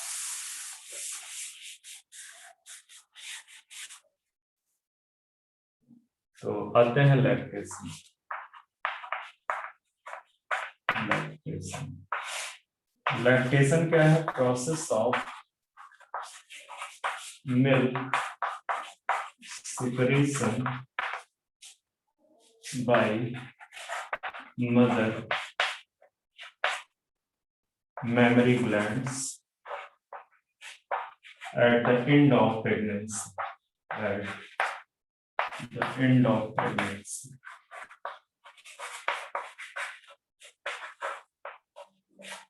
एंड ऑफ प्रेगनेंसी में जो मेमरी ग्लैंड्स है, वहां से मिल्क का सिक्रीशन जो है लैक्टेशन कहलाता है। जो फर्स्ट मिल्क है, फर्स्ट मिल्क या milk of first fuse, milk of first few days, इसको कोलेस्ट्रम कोलेस्ट्रम, ठीक है, कोलेस्ट्रम बोलते हैं। ये जो मिल्क है, ठीक है, इसमें बहुत सारी contain several antibody to provide defense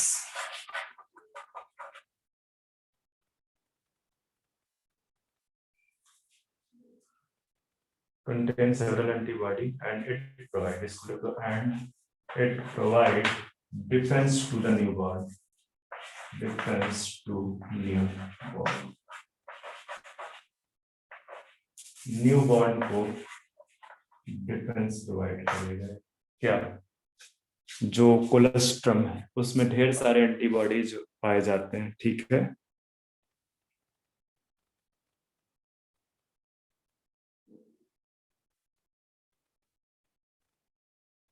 और अगर आप कभी जो है क्या कहते हैं, अगर आप किसी लेडी के साथ में जो है कांटेक्ट में रहे, जहाँ पे कि जो है बेसिकली बेबी वगैरह का जो है, तो आप देखेंगे कि 6 मंथ बेसिकली क्या है कि 6 मंथ बच्चे को बोला जाता है कि सिर्फ मदर का मिल्क ही उसको फीड करवाना है, ठीक है, मदर का मिल्क ही 6 मंथ तक फीड कराना है। उसके बाद से फिर खाना स्टार्ट होता है बच्चे का, फीड जो है न्यूबॉर्न बेबी का, ठीक है, उसके बाद फिर स्टार्ट होता है वो। ये क्योंकि जो मिल्क है उसमें जितने भी एसेंशियल न्यूट्रिएंट्स हैं बेबी के डेवलपमेंट के लिए वहां पे प्रेजेंट है, ठीक है। एंड अगर वो उसको नहीं मिलेंगे तो बच्चे का डेवलपमेंट ठीक से नहीं होगा। कोई एक्स्ट्रा मिल्क वगैरह नहीं जरूरत होती है, ठीक है। सिर्फ मदर जो मिल्क है उसी को फीड करवाने डॉक्टर सजेस्ट करता है फर्स्ट 6 मंथ, ठीक है। तो ये सारा का सारा पार्ट हो गया लैक्टेशन का। अब जो है जो मेमोरी ग्लैंड्स का डेवलपमेंट है बेसिकली, क्योंकि ये जो मेमोरी ग्लैंड्स हैं ये जब प्रेगनेंसी स्टार्ट होती है, इम्प्लांटेशन हो जाता है, तो इनमें डिफरेंशिएशन स्टार्ट होता है और ये बेसिकली प्रिपेयर होती हैं फॉर मिल्क सिक्रीशन, ठीक है। तो एक तरफ से वो एम्ब्रायनिक डेवलपमेंट चल रहा होता है, दूसरी तरफ से मेमोरी ग्लैंड्स में डिफरेंशिएशन होता है, ताकि दीज ग्लैंड्स जो है वो मिल्क सिक्रीशन के लिए अपने आप को प्रिपेयर कर सके। ठीक है, तो ये लैक्टेशन का प्रोसेस मैंने पूरा खत्म कर दिया, आपका ये चैप्टर पूरा कंप्लीट कर दिया। अभी हमारे पास टाइम कितना है? एग्जैक्टली 11:30। तो मैं सोच रहा हूँ कि हम वो चैप्टर स्टार्ट कर लेते हैं।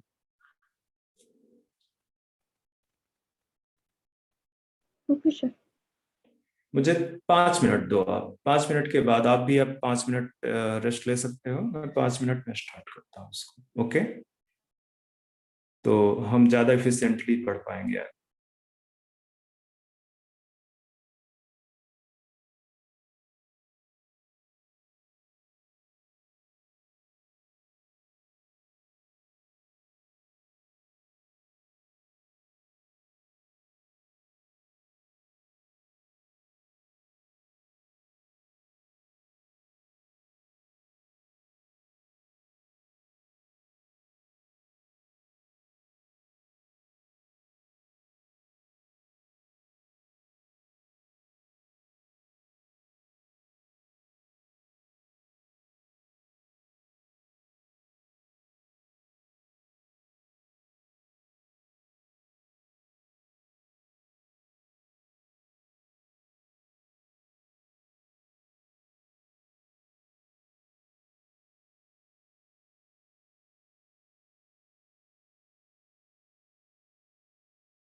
हेलो, मेरी आवाज आ रही है बच्चे?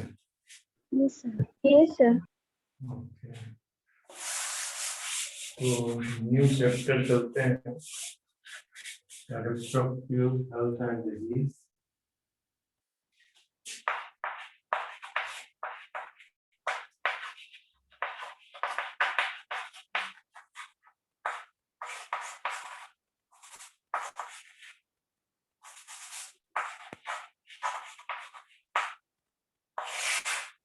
रिप्रोडक्टिव हेल्थ एंड डिजीज, ठीक है, आपका चैप्टर वैसे रिप्रोडक्टिव हेल्थ। तो स्टार्टिंग में अगर आप अपनी एनसीईआरटी बच्चे ओपन करके रखोगे तो बड़ा अच्छा रहेगा। मैं कुछ कुछ चीजें बताऊंगा जो इम्पोर्टेंट है स्टार्टिंग, ठीक है। जैसे अकॉर्डिंग टू WHO, WHO क्या है? World health organisation. आजकल तो बहुत अच्छे से नाम सुन रहे होगे WHO का, world health organisation,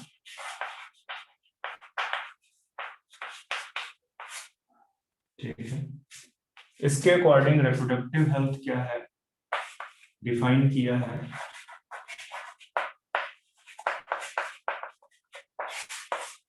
total well-being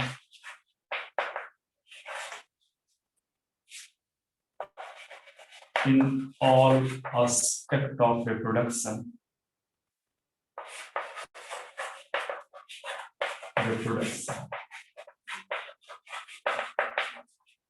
मतलब वो चाहे सोशल हो, रिप्रोडक्टिव हो,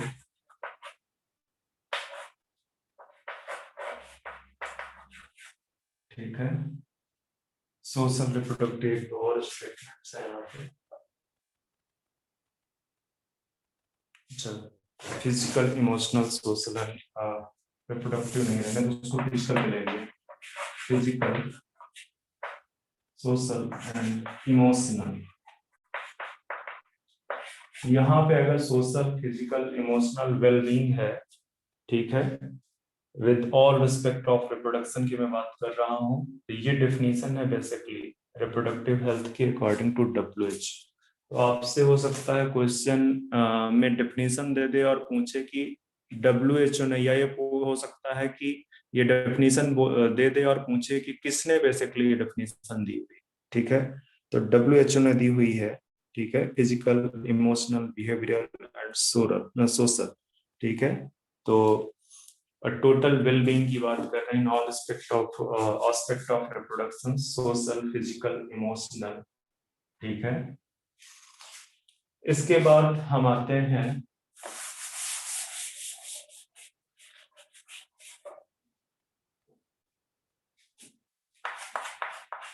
फैमिली प्लानिंग। एक्चुअली आज से अगर आप 50 इयर्स बैक चले जाओगे तो इंडिया में जो रिप्रोडक्शन मतलब बेसिकली मॉर्टेलिटी रेट था with respect to reproductive health, ठीक है, बहुत अधिक था, बहुत अधिक था। स्पेशली मैटरनल मतलब maternal mortality and infant mortality बहुत ज्यादा था, ठीक है। बट 1951 में, ठीक है, 1951 इंडिया ने इस फैमिली प्लानिंग को अपने यहाँ इम्प्लीमेंट करवा दिया, ठीक है। फैमिली प्लानिंग को इम्प्लीमेंट कराया कब? 1951। और India was one of the first country, India was one of first country,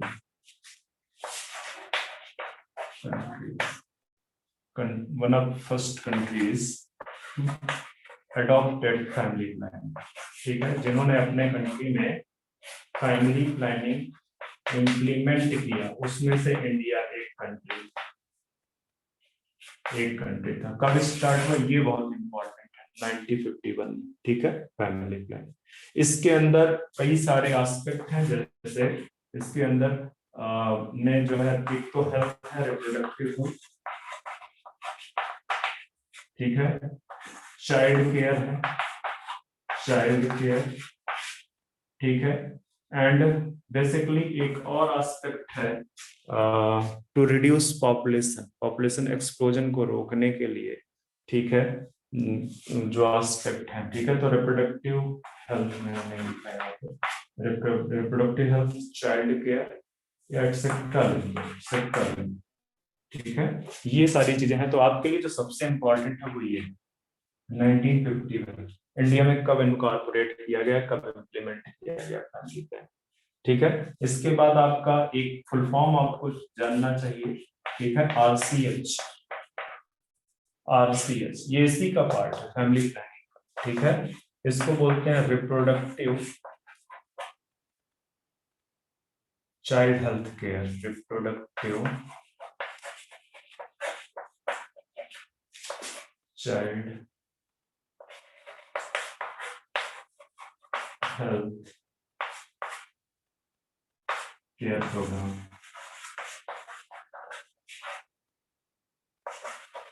इसका भी आपसे फुल फॉर्म पूछा जा सकता है, इसका भी आपसे फुल फॉर्म पूछा जा सकता है, तो ध्यान में रखना, ठीक है, ध्यान में रखना इस चीज को। Reproductive and child health care programme and बीच में लगा है, ठीक है।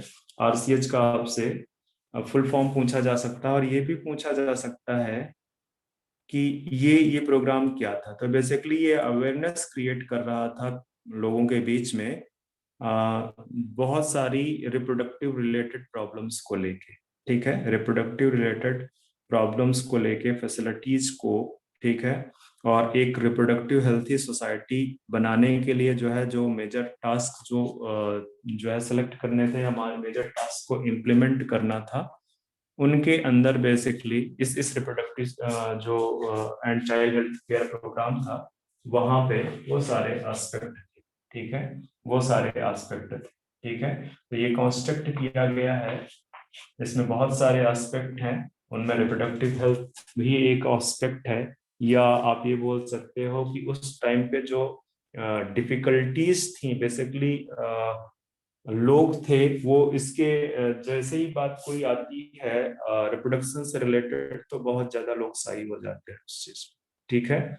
वो अपनी प्रॉब्लम्स को डिस्कस नहीं करते हैं, और कई बार बहुत ही खतरनाक डेंजरस डिजीजेस बेसिकली जो है के शिकार हो जाते हैं, ठीक है। या किसी और तरह की प्रॉब्लम जो रिप्रोडक्टिव है, जिसको लोग डिस्कस नहीं करते हैं एक दूसरे से, और वो बहुत ज्यादा डेंजरस जो है क्या कहते हैं रिजल्ट तक पहुंच जाती। तो उसके लिए बेसिकली ये रिप्रोडक्टिव हेल्थ केयर प्रोग्राम चलाया गया था। इसमें जो है क्या कहते हैं फैमिली प्लानिंग और रिप्रोडक्टिव हेल्थ केयर दोनों को खूब ज्यादा एडवर्टीजमेंट किया गया। उसके लिए government and non government organisation आए, उसमें डिजिटल मीडिया भी आया, प्रिंटेड मीडिया भी आया, और बहुत सारे जो है क्या कहते हैं एडवर्टीजमेंट के जो है के थ्रू लोगों में अवेयरनेस रिप्रोडक्शन से रिलेटेड चीजों के लिए फैलाई, ठीक है। तो बेसिकली इसमें चाइल्ड हेल्थ केयर प्रोग्राम था। चाइल्ड हेल्थ केयर प्रोग्राम में अकेले ये मत सोच लेना कि ये सिर्फ जो है न्यू बॉर्न चाइल्ड के लिए, ये बेसिकली टीनेज एज तक के हैं, जब तक कि रिप्रोडक्टिव, क्योंकि जो है क्या कहते हैं बहुत सारी डिफिकल्टीज है जो कि बेसिकली लोग शेयर नहीं करते हैं, ठीक है, ना तो अपनी फैमिली के साथ में, ना ही अदर्स, ठीक है। तो उसके लिए अवेयरनेस जो है फैलाया गया, ताकि कोई ऐसा ना हो कि रिप्रोडक्टिव रिलेटेड हेल्थ प्रॉब्लम से सफर कर जाए, ठीक है। तो गवर्नमेंट ने ये कुछ प्रोग्राम्स स्टार्ट किए थे, ठीक है। अब आते हैं हम एमाइनो सिंथेसिस जो है, वैसे मैंने एमाइनो सिंथेसिस को पहले ही कवर कर लिया, और मैंने आपको बता दिया कि एमाइनो सिंथेसिस क्या है, ठीक है। एक एक टेक्निक है जिससे जेनेटिक एबनॉर्मेलिटी चेक की जाती है। लोगों ने बेसिकली मतलब वो थी तो टेक्निक जो है जेनेटिक एबनॉर्मेलिटी चेक करने के लिए, लोगों ने उसको मिसयूज किया, उससे बेबी सेक्स उन्होंने पता करने की कोशिश की, और इस तरह से बेसिकली जो है क्या कहते हैं इंडिया में काफी दिन तक बेसिकली एमाइनो सिंथेसिस इस पर्पज से अगर करवाया जा रहा है कि बेबी सेक्स की वजह से, तो उस पे बहुत ज्यादा मतलब वो इलीगल है कहने का मतलब है, ठीक है। इवन इंडिया में पहले medical termination of pregnancy MTP वो भी अलाउड नहीं था, बट शायद आज की डेट पे अलाउ किया गया है इस चीज को, ठीक है। ताकि अगर कोई जेनेटिक एबनॉर्मेलिटी किसी बेबी में है या फिर ग्रोइंग फीटस में है, तो उसको अबॉर्ट करवाया जा सके, उसको अबॉर्ट करवाया जा सके। उसके लिए मेडिकल टर्मिनेशन ऑफ प्रेगनेंसी जो है अलाउड है यहाँ पे इंडिया में। ओके, अब दूसरा टॉपिक है, एक और चीज लिख लो, जैसे नोट डाल के लिख लो, एक ड्रग है सहेली, ये नॉन स्टेरॉयडल ड्रग, इसको डेवलप किया है, developed by CDRI Lucknow, central drug research institute.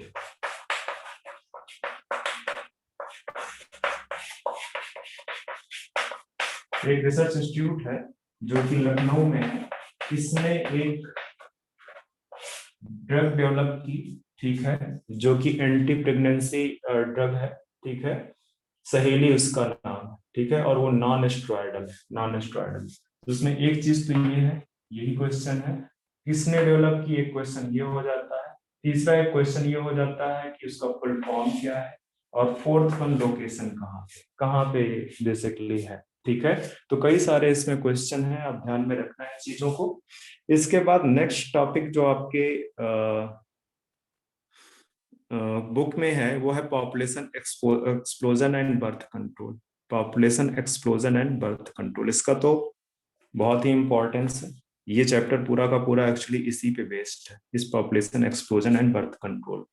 क्यों? क्योंकि इंडिया की पॉपुलेशन तो आप देख ही रहे हो किस तरह से ग्रो कर रही है, ठीक है, बहुत जल्दी इंडिया की पॉपुलेशन चाइना को क्रॉस करने वाली है, क्योंकि चाइना में जो ग्रोथ है वो बहुत ज्यादा कम हो गई है, बहुत ज्यादा कम, ठीक है, मतलब उनमें यंग पॉपुलेशन अब नहीं आ रही है, उनका ओल्ड पॉपुलेशन ग्रो कर रहा है, ठीक है, स्टेबल कैटेगरी में है, पर बहुत जल्दी वो डिक्लाइन में आ जाए, बहुत जल्दी वो डिक्लाइन में आ जाए। तो इंडिया में बेसिकली पॉपुलेशन एक्सप्लोजन की अगर हम बात करें, पॉपुलेशन एक्सप्लोजन, तो पॉपुलेशन एक्सप्लोजन बेटे क्यों क्यों हो रहा है? क्योंकि यहाँ पे जो पॉपुलेशन ग्रोथ रेट वो बहुत ज्यादा क्या है, high, population growth rate high है। मैं आपको एक होमवर्क दूंगा, मैं आपको 2001 का डेटा बता रहा हूँ, 2001 में जो पॉपुलेशन ग्रोथ रेट थी 1.7%, 1.7%, मतलब कहने का 17 पर 1000 इंडिविजुअल पर ईयर, इतनी थी, ठीक है। आपको डेटा 2011 का और 2021 का तो अभी हुआ नहीं है, आपको 2011 का डेटा बताना, कितना 2011 भी हर 10 इयर्स में कॉन्सेंसस होता है ना, हर 10 इयर्स में, तो 2001 में ये 1.7% था ये, ठीक है। आपको मैं पूछ रहा हूं कि 2011 में, तो ये आप जो है होमवर्क करोगे, इंटरनेट पे सर्च करना कि कितना परसेंट है, ठीक है, कितना परसेंट, बात समझ में है। और अगर इस ये जो 2001 का डेटा जो है, अगर इस जो है उससे अगर ग्रो करती रही पॉपुलेशन, तो 33 इयर्स में जो पॉपुलेशन है इंडिया की वो क्या हो जाएगी, डबल हो जाएगी, ठीक है। अगर इस तरह से इतना ग्रोथ रेट रहा, या बहुत ज्यादा ग्रोथ रेट, इतना ग्रोथ रेट रहा, तो पॉपुलेशन इंडिया की डबल हो जाएगी 33 इयर्स में, ठीक है। तो ये पॉपुलेशन एक्सप्लोजन किसका रिजल्ट किसका है? हमारे यहाँ जो फैमिली प्लानिंग प्रोग्राम या जो है reproductive and child health care programme चले, उसने खूब सक्सेस पाई। और एक चीज ये भी है कि यहाँ पे जो पॉपुलेशन, मतलब ये जो एनवायरमेंट है एशिया का, एशिया में हर एक कंट्री में ऑलमोस्ट पॉपुलेशन बहुत है, वो बहुत सुटेबल है, ठीक है, वो बहुत सुटेबल है, इस वजह से भी पॉपुलेशन यहाँ पे बहुत तेजी से राइज कर रही है। अगर इस हिसाब से पॉपुलेशन राइज करती रही, तो खाने का, रहने का जो इंतजाम है वो कहाँ से हो पाएगा, वो नहीं हो पाएगा। तो गवर्नमेंट ने क्या किया कि गवर्नमेंट ने कुछ इस पॉपुलेशन एक्सप्लोजन को रोकने के लिए जो है और अधिक कुछ प्रोग्राम्स चलाए, ठीक है, जिनको आप फैमिली प्लानिंग प्रोग्राम के अंदर ही रख रहे हो, ठीक है, रिप्रोडक्टिव चाइल्ड हेल्थ केयर उसका एक पार्ट है, उसके अंदर रख रहे हैं। ठीक है। तो बेसिकली ये जो फैमिली प्लानिंग प्रोग्राम्स हैं या रिप्रोडक्टिव हेल्थ प्रोग्राम्स हैं, इनके इनके थ्रू एडवर्टीजमेंट किया गया कि लोगों को अवेयरनेस हो कि ज्यादा जो है क्या कहते हैं बच्चे होने से एक तो कि पॉपुलेशन बहुत तेजी से बढ़ेगी, दूसरा अगर सपोज करो किसी के पास में 5 बच्चे हैं, ठीक है, और 5 में से अगर पांचों बॉयज निकल गए तब तो कहानी चेंज हो जाएगी। ठीक है, मतलब अगर किसी के पास में पैटर्नल एक घर है, एक होम है, तो इस एक होम में बेसिकली 5 लोगों को रहना पड़ेगा। ठीक है, इनके लिए जो एजुकेशन है, इनके लिए जो इनका जो पालन पोषण में जो है केयरिंग में जो पैसा खर्च होना है, वो सब मतलब बहुत अच्छे से आप इनको ना तो एजुकेट कर पाओगे, ना ही इनके आगे फ्यूचर का कुछ बहुत हो पाए। ठीक है, तो बहुत सारे लोगों में ये अवेयरनेस है। तो आज की डेट पे देखते हो कि जो स्पेशली एजुकेटेड पीपल हैं, वो नहीं ज्यादा जो है क्या कहते हैं ज्यादा बच्चों को नंबर ज्यादा इंक्रीज नहीं करते हैं। बट जो है क्या कहते हैं अभी भी स्पेशली विलेज एरिया पे जाओगे तो अभी भी वो बोलते हैं कि ये तो ऊपर वाले के हैं। ठीक है, और नंबर इंक्रीज होता चला जा रहा है। ठीक है, तो इस बेसिकली जो है क्या कहते हैं पॉपुलेशन एक्सप्लोजन को रोकने के लिए गवर्नमेंट ने कई सारी टाइप की जो है अवेयरनेस फैलाई। अब इसको रोका कैसे जा सकता है, उसके लिए बहुत सारे मेथड्स, कंट्रासेप्टिव मेथड्स हैं, ठीक है, जिनकी वजह से वो बेसिकली जो स्पर्म एंड ओवम का फ्यूजन रोका जाए, ताकि जो है प्रेगनेंसी में बहुत सारा जो इंटरकोर्स है वो प्रेगनेंसी में कन्वर्ट ना हो। उसके लिए बहुत सारे कंट्रासेप्टिव मेथड्स यूज किए गए हैं। तो इस चैप्टर में जो हमें पढ़ना है वो बेसिकली कंट्रासेप्टिव मेथड्स के बारे में पढ़ना है। इस चैप्टर में जो भी चीज हमें पढ़नी है वो कंट्रासेप्टिव मेथड्स के बारे में पढ़नी है। मुझे जो इम्पोर्टेंट पार्ट लगा वहां से वो मैंने पिक कर लिया आपका इंट्रोडक्टरी उसमें। ठीक है, इंट्रोडक्टरी पार्ट में जो इम्पोर्टेंट पॉइंट्स है वो मैंने पिक कर लिए हुए हैं। ठीक है, अब हम चलते हैं आगे कंट्रासेप्टिव मेथड्स में। ठीक है, कंट्रासेप्टिव मेथड्स में अब मुझे शायद ये बताने की जरूरत नहीं है कि इंडिया में जो मैरिज की एज है वो गर्ल्स के लिए कितनी है और बॉयज के लिए कितनी है, क्या ये भी लिखाना पड़ेगा मुझे? No, sir. ठीक है, तो याद रखना आपकी बुक में लिखा हुआ है गर्ल्स के लिए ये एज है और बॉयज के लिए ये एज। तो घबराहट में वहां पे गलत करके मत चले आना, बड़ा सिंपल सा क्वेश्चन है और पूछ भी सकता है क्योंकि एनसीईआरटी में लाइन लिखी है तो उसका पूरा राइट बनता है पूछने। ठीक है, this is for girls and this is for boys. ठीक है, ये बॉयज के लिए। चलो आते हैं contraceptive methods to stop the explosion, population explosion जैसे। ठीक है, तो हमको पढ़ना है इस चैप्टर में कंट्रासेप्टिव मेथड। और पता है हो सकता है किसी और टॉपिक से क्वेश्चन ना आए, पर यहाँ से क्वेश्चन ऑलमोस्ट हर साल आ रहा है। कंट्रासेप्टिव मेथड से ऑलमोस्ट हर साल आ रहा है। ठीक है, तो कंट्रासेप्टिव मेथड जो है किस लिए यूज किए जा रहे हैं, to prevent unwanted pregnancy, unwanted pregnancy. अब कंट्रासेप्टिव मेथड में कुछ चीजें ऐसी होनी चाहिए जो कि उसको आइडियल की तरफ ले जाए। ठीक है, आइडियल कंट्रासेप्टिव मेथड अगर हम बोले, आइडियल कंट्रासेप्टिव मेथड या इस तरह से लिख दो, contraceptive method should have, ideally should have, एक तो वो यूजर फ्रेंडली होना चाहिए, यूजर फ्रेंडली,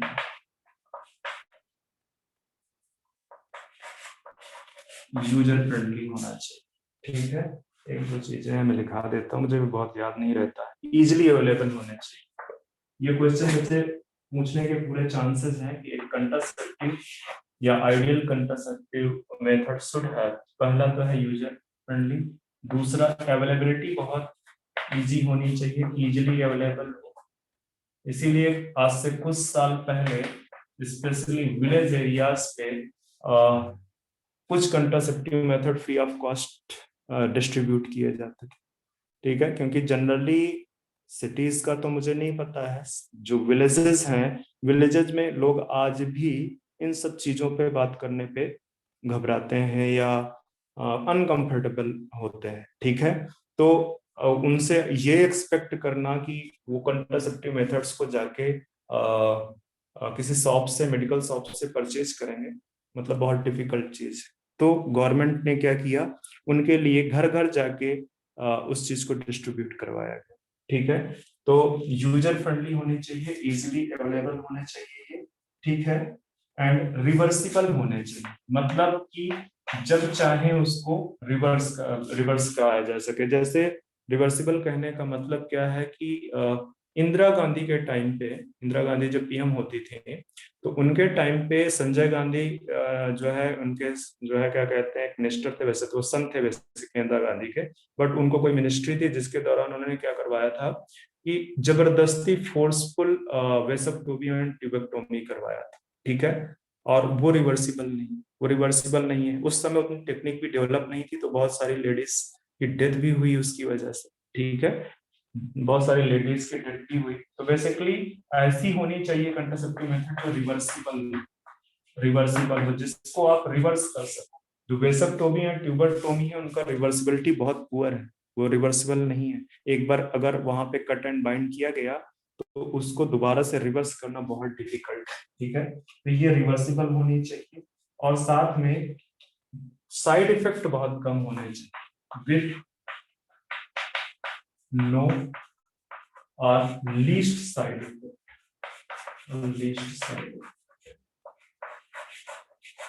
बात समझ में आई? ये सारे के सारे कुछ जो है करेक्टरिस्टिक होने चाहिए एक आइडियल कंट्रासेप्टिव मेथड से। यूजर फ्रेंडली हो, ठीक है, यूजर फ्रेंडली हो, एंड